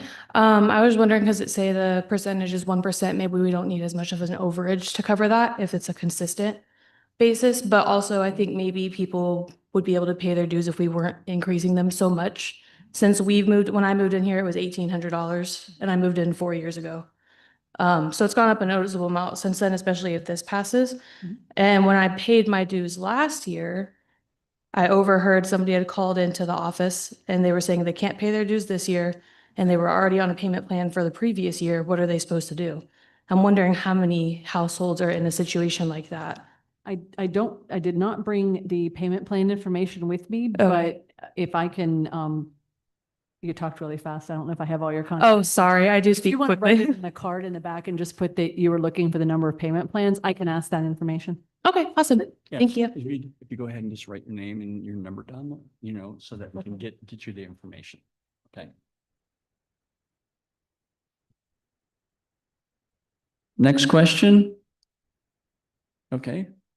And then we'll go to Zoom after your question. Okay, good. How are you? Excellent. All right. Simon Gray, 554. I really appreciate all the hard work you guys have done on that presentation. That was awesome. It's the first time I've really captured a lot of the stuff we've done. So awesome job. So there's two things. I'm curious. You came in halfway through. You said that you were basically doing a bottoms up budget report or budget yourself. I'm assuming all the numbers that we did was everything that was capturing from before. You haven't done your bottoms up budget numbers yet. No, Okay. the budget numbers that were done before I came, I actually have never seen that initial draft. Well, no. So what you were talking about, I think I heard you say that there's a process, that the process the lake was following and everything else like that. Got it. But I thought you also said that you were going to do, I use the word bottoms up because that's what I'm used to doing. Zero-based? Yes, zero based. Yes, we did a zero-based budget. So was that also based on the zero? Okay. Yes. Hmm. And there were some tweaks. There was a lot of tweaks after that. Okay. That's the main thing I really wanted to Yeah, capture, the but thank you. feedback. Okay, do we want to go to someone on Zoom, please?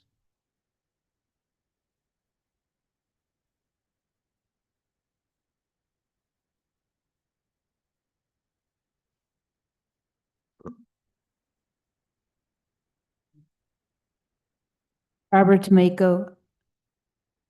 I just sent you a request to unmute. All right, sorry, Matt, I was having trouble getting it. Okay, go ahead. We can hear you. Okay, so I have a question. Darcy Jennings is here with me also. We're in the Dominican Republic, and the question was, and back You said back Alex. some pages, there was an expense for renovation and construction, I think. I didn't We're write. waiting for them to unmute. They're unmuted, Oh. Mercedes. Hello? Okay. Any It's other not- questions? Come on. Hello? Okay, Dave Bailey, Oh, wow. 261. Yeah, you're there. I'm going to reiterate what that young lady I said, hit- that, I hit unmute. but I want to cover a couple things. When we moved in 2017, we didn't realize that there was going to be that pool hit, right? But we were fortunate in the sense that we had just sold our house and moved here. And so when I got surprised by it, I said, no. I'll pay that off. So I found out there were two of us in Lake of the Woods that paid it off lump sum. At least that's what I was told. Is that a special Okay. assessment? For the pool, whatever, Right, yeah. 5-year, whatever. Yep, yep. Okay, increase. So I said, no, I'll just pay it off because I don't want to get hit constantly with increases on my HOAs, which anyway, I won't go there. Anyway, so $191 basically a month. I paid it all off. So we started at $1,340. What's interesting is that when the CARC dropped out, everybody was paying $191. It should have dropped out. So everybody's HOA should have gone down $191, but instead it went up just a little more into the 200 and some dollar range. Because nobody's going to notice it because you're paying 191 for the pool, but it dropped out. And then the increase hit. And so nobody noticed it except for this guy and maybe one other that went in and said, what the heck is going on? Where did this increase come from? So when I look at it, just in the short time I've been here, and there's a lot of people in here that are like me, I'm 100% disabled veteran. I don't get a lot of money. So fortunately, I get a little bit of COLA each year, but this place has been way in advance of the COLA. In the short time we've been here, not counting the increase it's going to hit, we're 71.2% increase in 9 years. And you're about to go, 8 years, and you're about to go to 94% increase in 9 years, which I find absurd. I got here a little late. I thought we were supposed to be here at 7. Got here. When I start looking through this, and I used to do line by line items for multi-million-dollar companies for the government, contractors. When we went through line by line items and you look at stuff, and I just glanced real quick, but when I see credit card fees have gone up 174% in 1 year, it makes me kind of ask why. Where does 174% increase come from in 1 year? Are you talking the income or expense side? That's the expense. Yeah. Why do we have, because So I'm because- just saying, I understand that we're using credit cards Yeah. and that Mortgage there's funds. fees. However, from the previous year to this year, Mhm. there hasn't been an increase of 174% influx of people rubbing credit cards. Right. So When why do we have 174%? I can't increase. answer why you have 174, but I can answer where it could have come from because I did not do the last budget, so I don't know who set that number. When you compare a prior budget to a current budget, you're comparing budgeted numbers. So let's say, for example, somebody said, I think it's going to be more or it's going to be less. That number that you're basing your percentage comparison on, it may be inaccurate. The smarter pathway to compare for real would be for us to look at the actuals rather than the budget is Well, your predicted. chart shows, The budget is predicted, the financials show what really happens. So you have to look at two pictures. That being said, we do agree that those are too high. Zigo Pay Lease is notoriously the highest Yes, ink processor in the industry. I can explain a little bit of that. as- so I Hold- kind of hold on, gathered, Ruth. if we're budgeting from, let's say, 2024 to 2025, Mhm. we have data from 2024. So when we budget, we Yeah. look at how many people have increased, we track how many people are going to the facilities. We look You at look at what the trends. trend is, we see an increase or not, Yes, and we budget in adjustment to that increase or decrease. yes. I cannot believe that we have individuals that cannot capture on paper from one year to the next, closer than 174% increase in Right. credit card Yeah, fees. I can They- address that specifically, if you let me, sir. So in prior years, they were looking at passing those credit card fees along to the membership when they were purchasing food or whatever. And they weren't able to do that. I'm not sure what happened in the budget process last year, but I specifically looked at those and I looked at the trends of actuals, not budget, and that's where that number came from. So it was a trend of where the actual credit card fee cost is, and that's what's reflected in the current proposed budget. Do you have the info? Okay, so we weren't able to look in from the last year to What the I'm saying next is year. you can't compare it to budget because the actuals in the prior years were not consistent with what was budgeted last year. Right, Okay, That's that's obvious. why there's a difference. that's obvious. That's part of the problem, I think. Does What that answer does- the question? No, that answered one. What does, There's more. okay, thank you. The training and travel Mhm. that went up also a couple 100%? Yep. What does that cover? Sure. We have 160 employees, all with varying training certifications, continuing education needs. We also add to this year, and by the way, you've been running that in the negative for 10 years, I'm told by the team. The other item that we added this year is 2 people to be sent for the playground inspection so that we have 2 staff members that are trained for that. So OSHA classes, everything that relates to supporting all of the staff members. So it's about $300 a person. How much are we going up next year? I'm sorry, I didn't hear you. How much for next year? I'm hopeful that we can keep this steady for a couple years if we can reduce our expenses in other areas.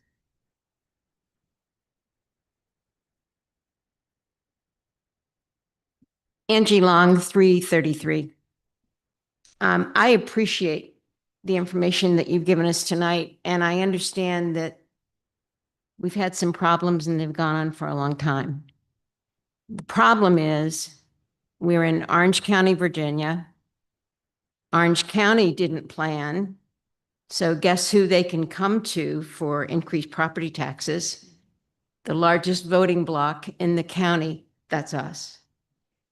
And the water company didn't plan. So guess where they can go to make up for everything that hasn't happened? Oh, that would be us. And then the electrical problems, they didn't plan either. And so who they can come to is us. So one of the things that you said was one of the ways you planned the budget was that LOW didn't exist before today. I don't have that ability when I do my budget. Okay. I can't do away with all of my past discrepancies. I don't eat Brazilian beef. And I probably could really use a new kitchen faucet, but I really can't afford it. I know I can do it myself. I'm very good at it. And so I was glad to hear that you said you were going to find more vendors, because if a vendor said to me that it was going to be $800, I would tell him that I really like drips. It was a gush, but. Yeah. You get it. And I guess what I'm saying is that we have a dilemma. We live in Orange County, Virginia. I would wonder why our collection, because they need us, Right. why we can't be a block that says, excuse me, this is enough.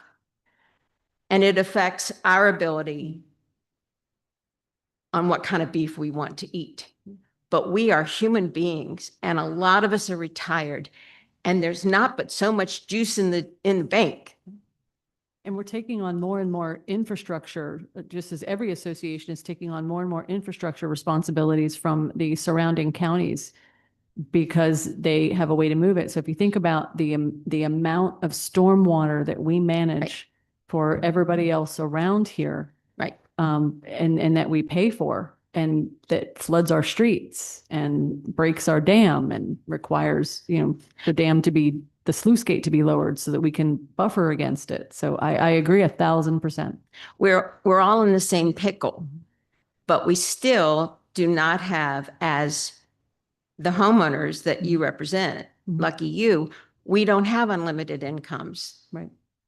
And so as we look at this budget, Right. and as we look at a 13% increase, we have to give you pushback. Because I'm not talking Brazilian beef. I'm talking about getting my snow plowed. That's one of the things that when the board considers this budget, that they'll have to take into consideration. Yep. And that's why we were so careful to make sure that the numbers were justified and we understood where they were. But they'll have to determine, because the other side of that is if there is something that happens, a special assessment. So which is more damaging, sure. I guess. When it comes to a special assessment, you also have a hit if you want to sell your house. People may not buy your house because of it. It gives a sign of financial insecurity. Right. So that's some of those things that they'll have to weigh next week and determine where we can land with it. Right. And if we don't have that third lane, which is never open anyway, we will all live with it. We're actually working on that, but hopefully we will. Thank you, ma'am. Go ahead.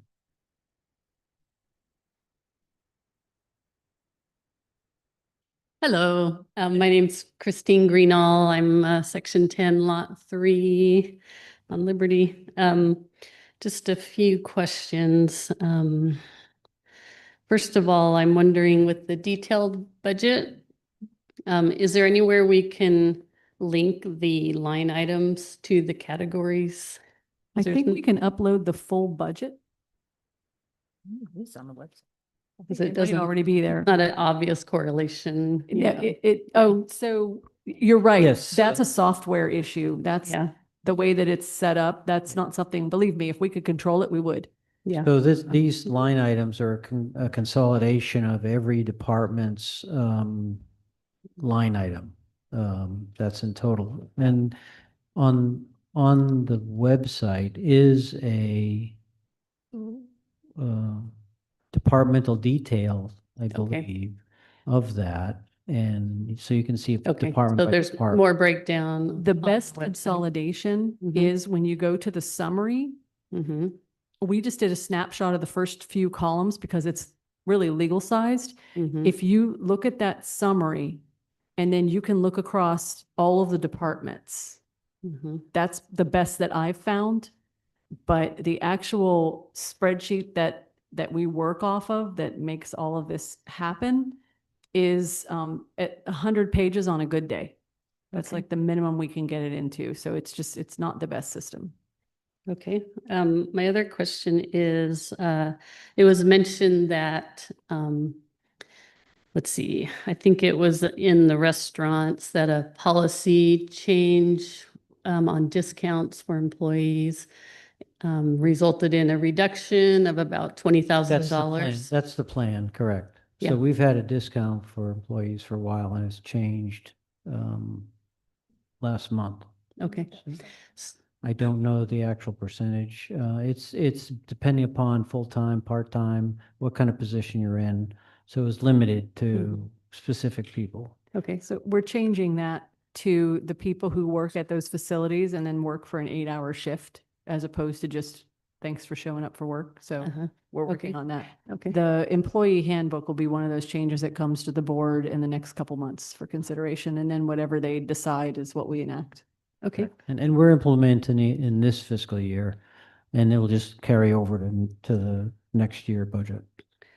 So my question related to that is, are there other policies that are being reviewed that could result in similar savings that we have Absolutely. no way of really Yeah, so. knowing as homeowners? I think Like, all for policies example, are up for review Mhm, and all benefits are up for review. mhm.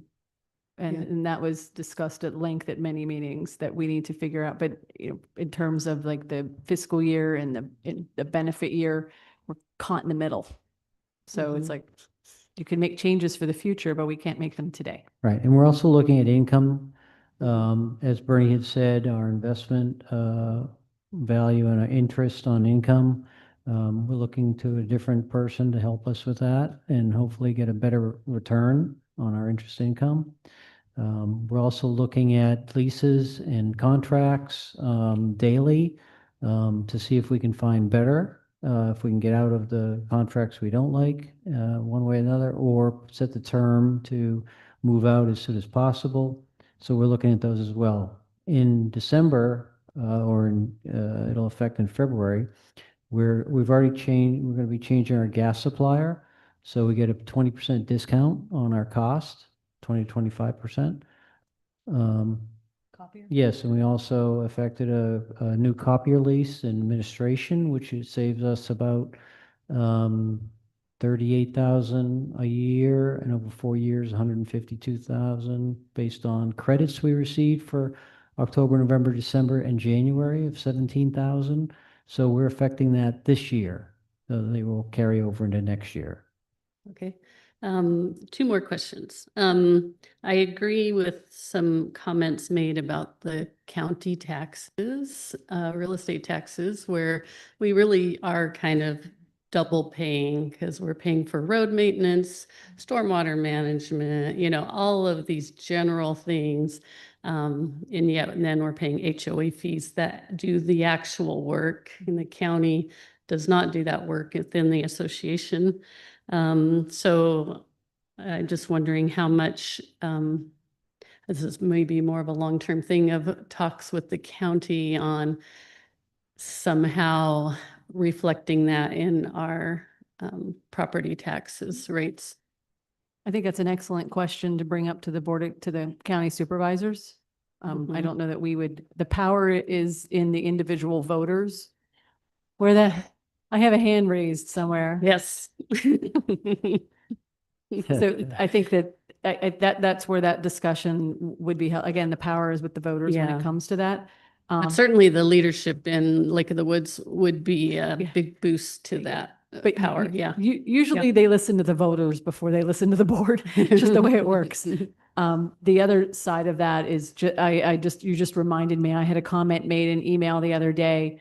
Somebody asked about basically taking down the gate, making it an open community and making the county take over the roads and the drainage.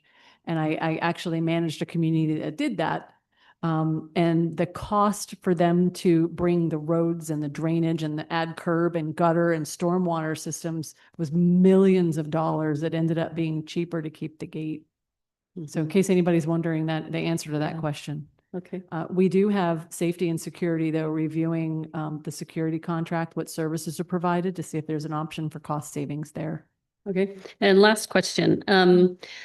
We have a item for a family gets pass, which I understand is kind of like a year-long pass to come and go however you please. Mhm. And for $25, you can have a pass at Lake of the Woods to do anything that doesn't require a membership card or an amenity fee.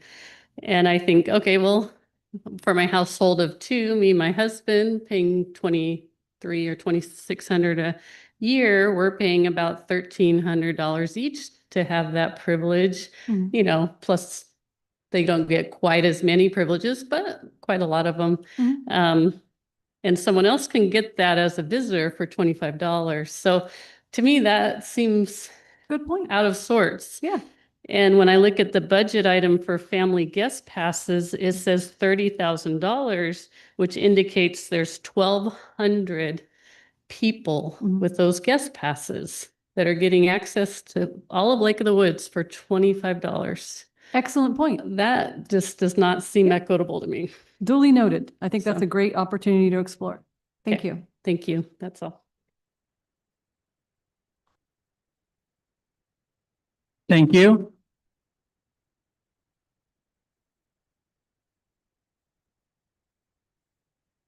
My name is Lori Jew. I live in section 373 lot. I'd like to give a shout out, first of all, to all the committee members, finance committee, the board members, and the senior management team here for the work, time, energy, and effort that went into producing what we just saw today. Okay, that's the kudo. I have a question about, okay. I appreciate that the budget is looking more at a realistic revenue for the next year based on current year. So I appreciate that. And so I see that reflected in the 4410 items there. I also heard that, I wrote a comment, the food and beverage recovery plan is in process. And I believe that went into effect somewhere in November, right when you came on board. Right around. I would like to hear how that recovery plan is going. The recovery plan can be seen in terms of how it's going, can be seen in the financials, and we'll have those in the next board package shortly. In terms of the numbers that are in the budget that you see and where those numbers were derived, that was the part of the larger conversation with the treasurer and the two committees and the amendments that were submitted for those specific line items and how those adjustments were made. Okay, I don't know about you all here. Personally, in years past, I come from really poor background. I didn't have a dollar to my name. When I first started working for the state of California, I was living literally paycheck to paycheck. And I was putting payments on a credit card that I couldn't pay off at the end of the month. Because of my ability to budget my own finances, I was able to retire at age 57. I'm very proud of that. I have a comfortable bank account, so I'm looking at the $2,600 assessment as, okay, I don't like it, I'll pay it. I'm looking at the increase in the golf fees. I don't like it, but I'll pay it. One area that I used to use to budget my money when things were really tight was eating out. That is the simplest area that I could manage and save money for paying that phone bill or electric bill. So when I look at these realistic figures, I'm wondering how many people who live here at Lake of the Woods is also going to follow that same idea of saving money so they can pay the increase in HOA and save it by not eating out as much or drinking as much. So how realistic are these food sales and banquet sales and beer sales?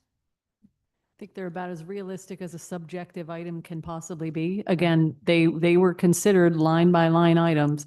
We looked at the trends of the years past. We looked at current food costs. We spent 3 hours just dedicated, almost 3 hours, just dedicated to those line items with the treasurer and the finance committee and the planning committee. We did not have the software in place last year to give us anything relating to inventory or statistics that you would normally have. That software is now in place, so we do expect to be seeing those generated, and we'll be able to better predict them. We're also looking at some other options in terms of food vendors and where we can get the costs down and how to redesign menus. And that's part of that whole captured process that we're working through. Right. And one other point is that whole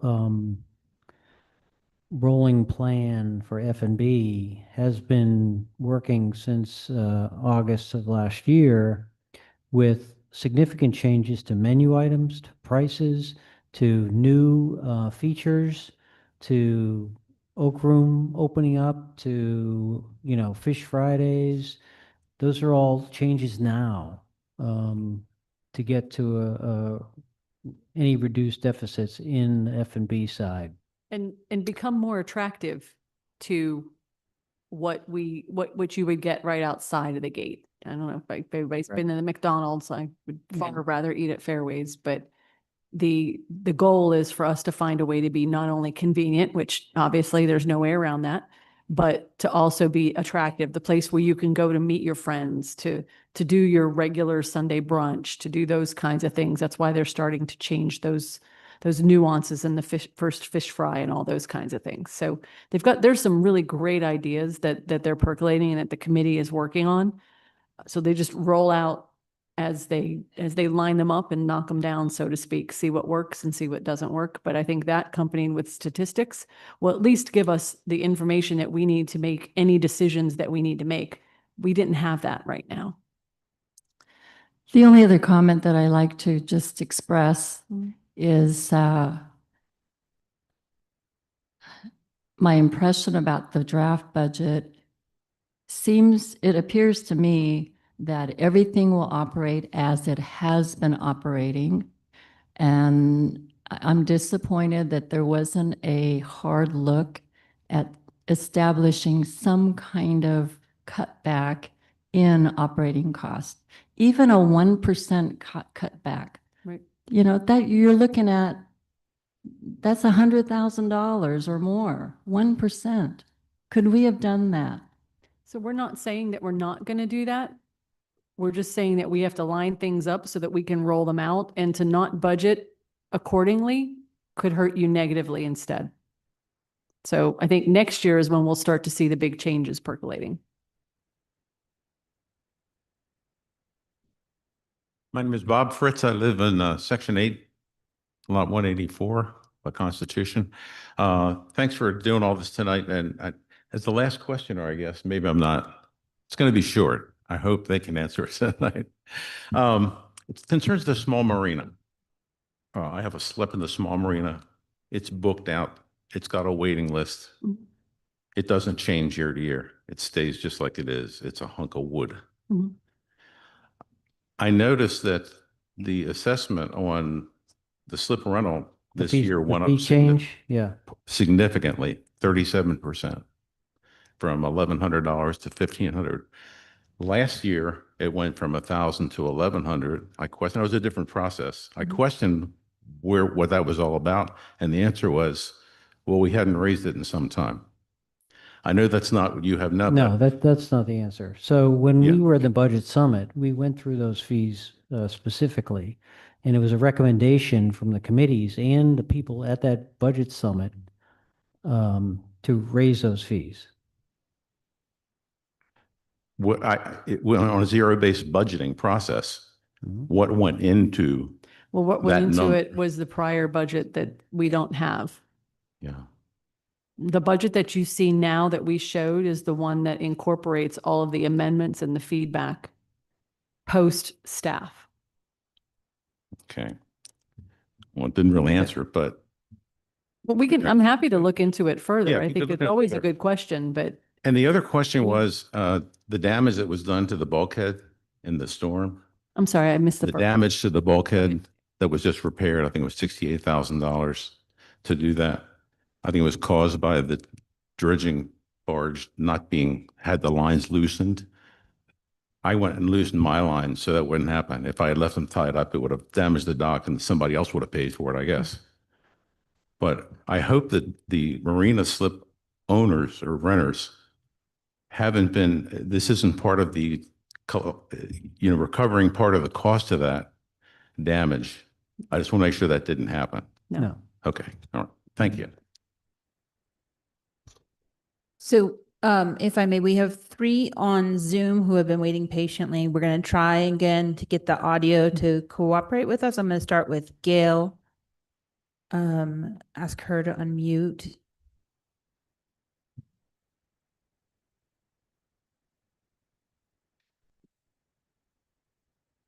No luck.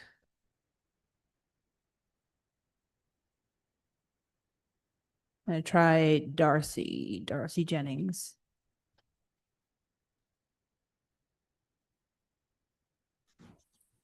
Darcy, Hello? looks like you're unmuted. Can you? Oh, yeah. Oh, yeah. I am here. Oh, I'm sorry. I am here with Barbara Tomeko. We cannot hear her. Hold on 1 second. I'm going to try one more time. Try one more option for hearing because our system is, hopefully we don't get some reverb on this. Can you hear me? Whoop. Hello? We'll try to repeat. Hello? Okay. What I can see is the caption. So if I put my computer on, we get reverb. Hold on 1 second. Yes, it gets reverberate. Can you hear me, Carol? We can hear you. I Hello? can hear you, but it's echoing. Hold on 1 second. Yes. Okay, so go ahead and talk. I can see the caption and I will try and go from there if that helps. Okay. My question, Darcy She Jennings. says, okay, her question 1492. is Barbara Tomeko is here with me and hers is section 135. Barbara Tomeko is with her. Hi. Section- Our questions are the same, that there was a line item of renovation or Correction. Stand by. reconstruction, and it was like a $300,000 line item, 72. 372,000. Could It you was a please give us $300,000 more line information item on that particular um, line item? in repair and replacement, or No, It was an expense. where did you see it was that an line item? expense. It was in the expense. We can't go back and look. Is that the contingency? Probably was the contingency. Yeah, I don't, repair and replacement, it doesn't match up. I can't go back and look and see where it was. But Can they it was handle like this on the back? renovation is one of the words in it. And it just didn't make a lot of sense. It says renovation on one of the words, and it was it didn't make sense to them, to Barbara. Barbara, I don't know. we want to, and Darcy, we want to make sure we capture your questions, but we're having some technical difficulties with the audio here. So if you could please email them to gmoffice@loa.org. Okay, sure. And Carolyn, thank you very much for all you're doing to try to make this work. Appreciate it. Capturing in the caption. We don't have the chat option available. Yeah. Thanks, Carolyn. All right, that works. Let me turn my. So they're going to email to GM office. And I'm sorry for anyone else who was online waiting to talk. Please do the same. I see a Gail and Lori Brady. And I think Alex Farouksis had his hand up earlier, but I don't think we're going to be able to get the audio to cooperate tonight, but please do send your email to gmoffice@loa.org. We'd be happy to respond. Okay, where I can- into my. Just gonna try and see if I can grab somebody. I'll go ahead. I'll check the email and see if it comes through. All right. My name is Robert Ellis, slot 253. So the first thing I just wanted to ask was, it looks like the proposed budget that we saw, it looks like several of the schedules were eliminated this year. Mhm. schedules 5 through 11. I was wondering if that was intentional or if those are available. It was intentional, and I will upload them as we complete them. I know that we had one completed this afternoon, but there's a lot of different approval processes for those pieces, and I don't want to put up false information. So Fair. yes, it will be completed. Okay. And there's more in addition to the schedules that needs to come. Okay. Another question I had, just mostly for consideration, is I know that we've been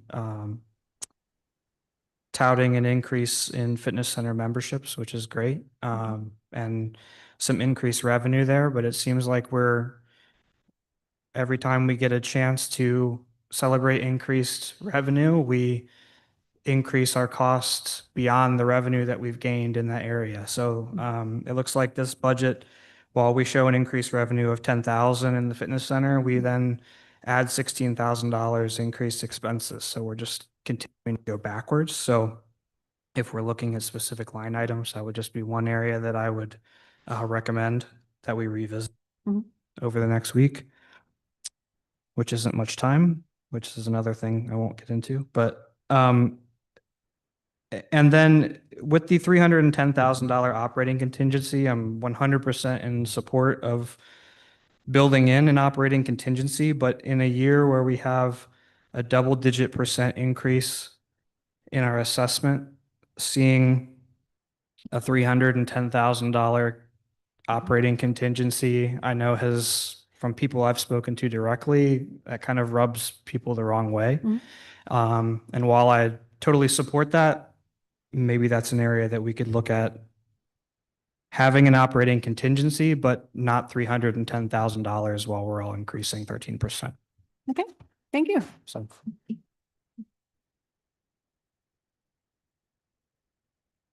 How you doing? My name is Pete Baldacini. I'm lot 216. I'm sorry, can you say your last name again? Baldacini, Thank you. lot 216. I've got two quick questions. I'm definitely the youngest one in here. Might even be the youngest person that lives in the entire neighborhood. Been here since 2021.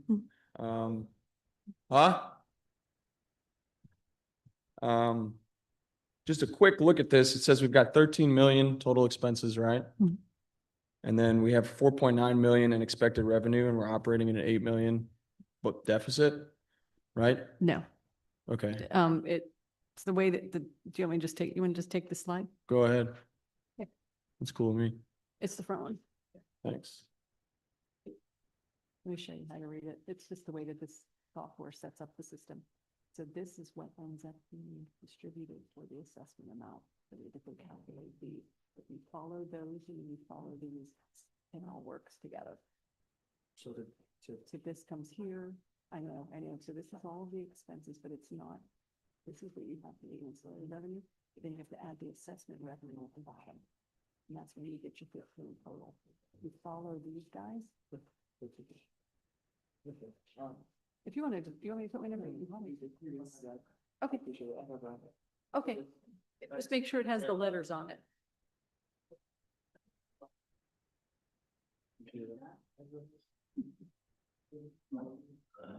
So for those of you who might have missed it, it was a question on how this sheet is laid out. As we said from the outset, it's very difficult to understand, but it's the spreadsheet. It's the system that we have in place right now.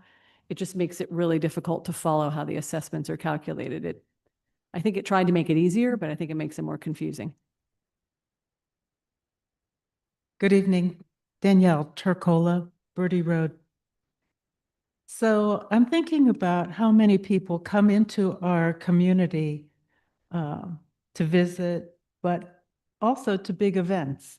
And the biggest event is probably the 4th of July, where thousands of people come in. And it would be so nice if we could charge them to come into the country, into our community.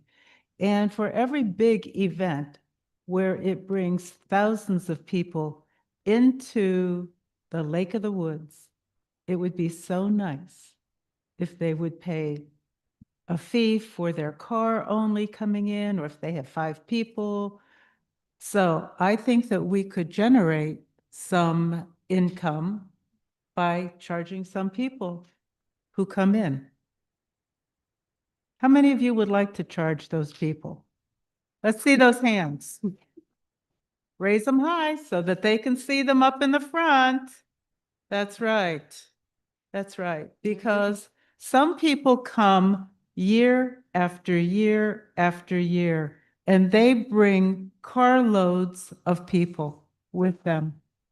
So I'm thinking for every event that brings a lot of non-residents, Halloween, there's another one, we could charge them a parking fee as well because they take up so much space. Thank you so much. Of course, they're not hearing what I'm saying. I listened to everything and I supported it all. You just didn't see me. But I agree.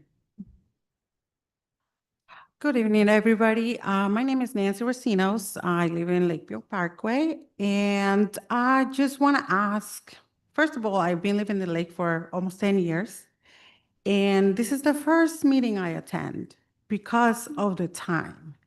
I work, my husband works, and when you do meetings at 10 a.m., 2 p.m., unfortunately, I can't attend. So I was wondering if you guys have been considering other times for those who work, have the ability and the possibility to come to these meetings because decisions are being made that affect everybody that lives in the community, including their working families, and we just want an opportunity to be able to be here. The board sets the meeting schedule. We don't set the meeting schedule, but the last meeting in January was an evening meeting. It was at 6 o'clock. Is that something that you guys are going to continue considering, They or? typically move it around, trying to make sure it's, because we have, for every person we have who works in the evening or has a family to take care of at home, we also have somebody who is older and uncomfortable driving at night. So it's difficult, especially this time of the year, to find that balance. But they do take all of that into consideration. Okay, thank you. You're welcome.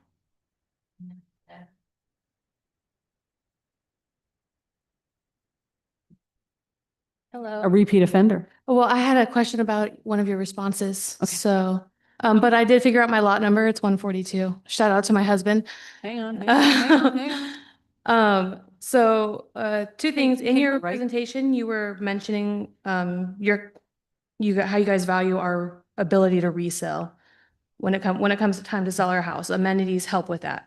And I agree, but I think that a deterrent to buying a house here would be, I don't know about anybody else when you bought, but my realtor showed me about 3 to 5 years of HOA dues beforehand. And they're like, this is kind of what you can expect increase wise. Mhm.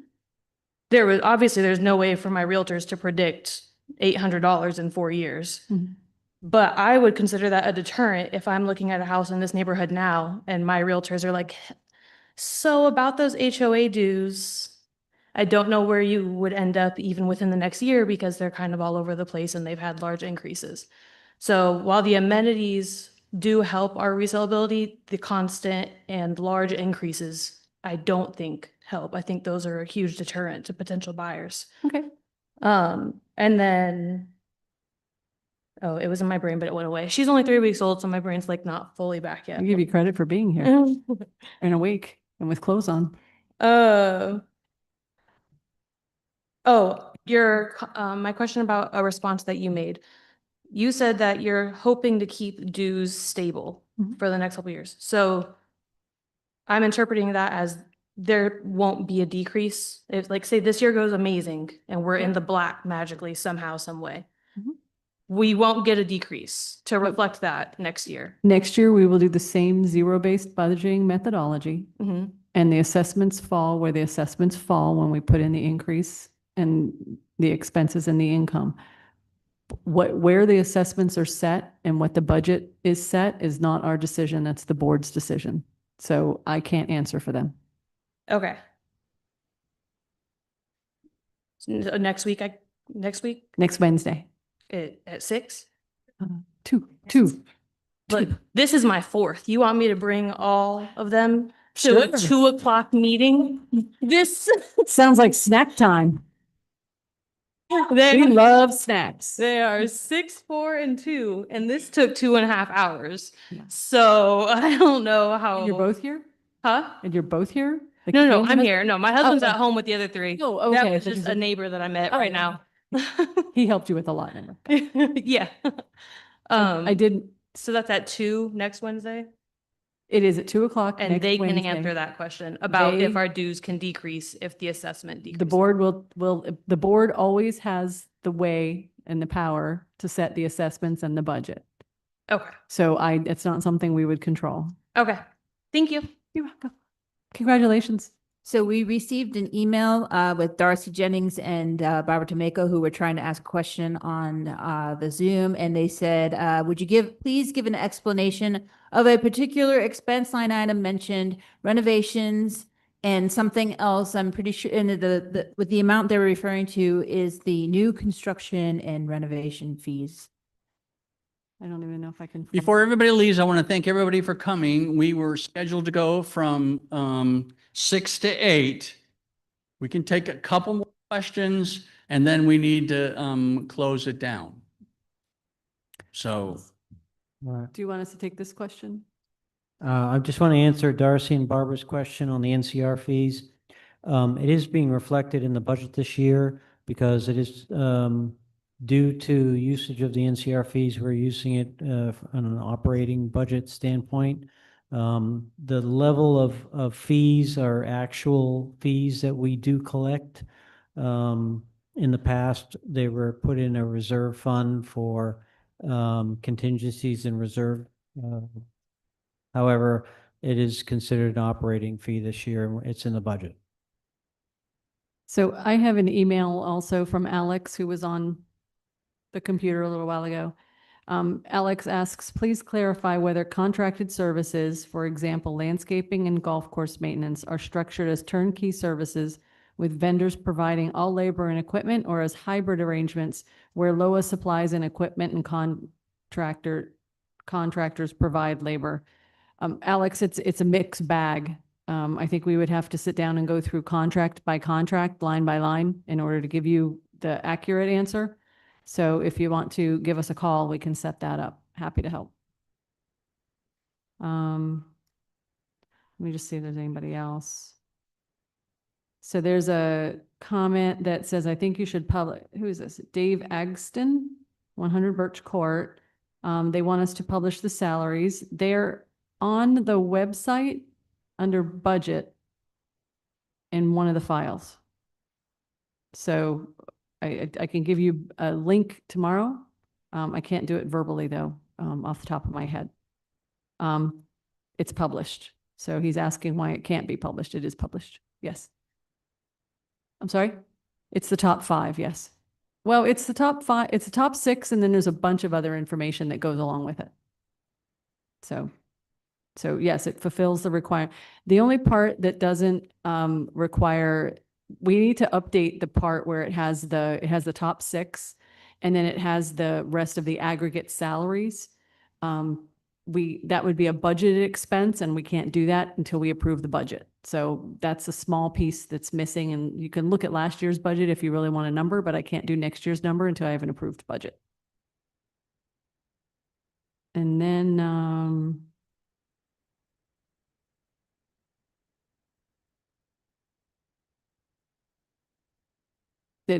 Dave, your next message, I'll forward on to the board so that they have that for oh, never mind, you sent it to the board. I apologize.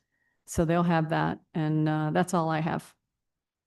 you can ask one question and then we close it down because we're trying to keep people under overtime. Okay.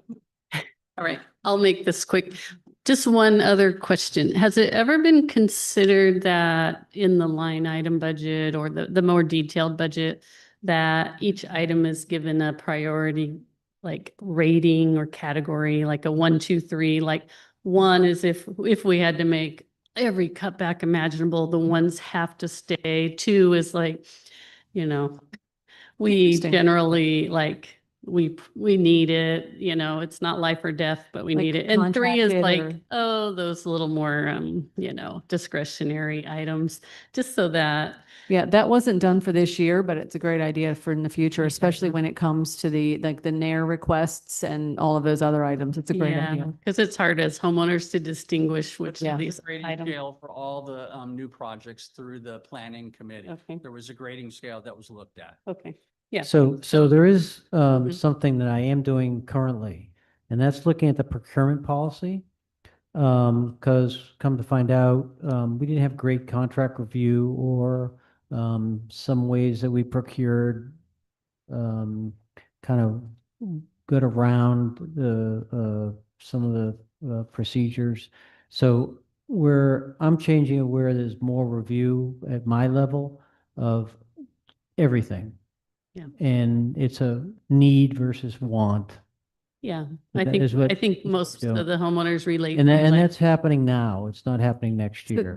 that's great for like the small stuff, but for Yeah. the big stuff that, Yeah. that makes the dramatic effect, that's why we need to put in some sort of a process where we thoroughly vet the idea Mhm. before it becomes a reality or gets too far ahead of us. We make Yeah. sure that it's something that we need, something that we want, something we can afford, something that Yeah. is supported, something that will benefit, something, you know, all of those check boxes is what we need to build in. Yeah, Once we get through the budget process, I'll work with the finance committee to see what we can design.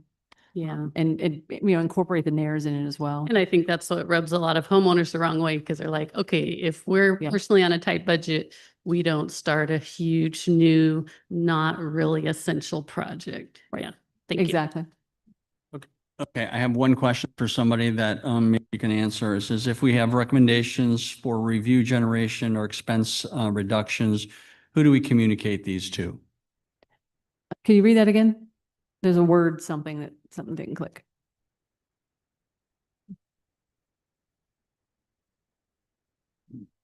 I think you could send it to board@loa.com. Board, thanks. board@loa.org. Again, at this point, the budget is many months removed from the staff hands, so now it needs to go towards the board. So board@loa.org. And I Okay, think that, thank you again, everybody, for coming. We are going to close down now. All right. Thank you. Thank you. Thank you.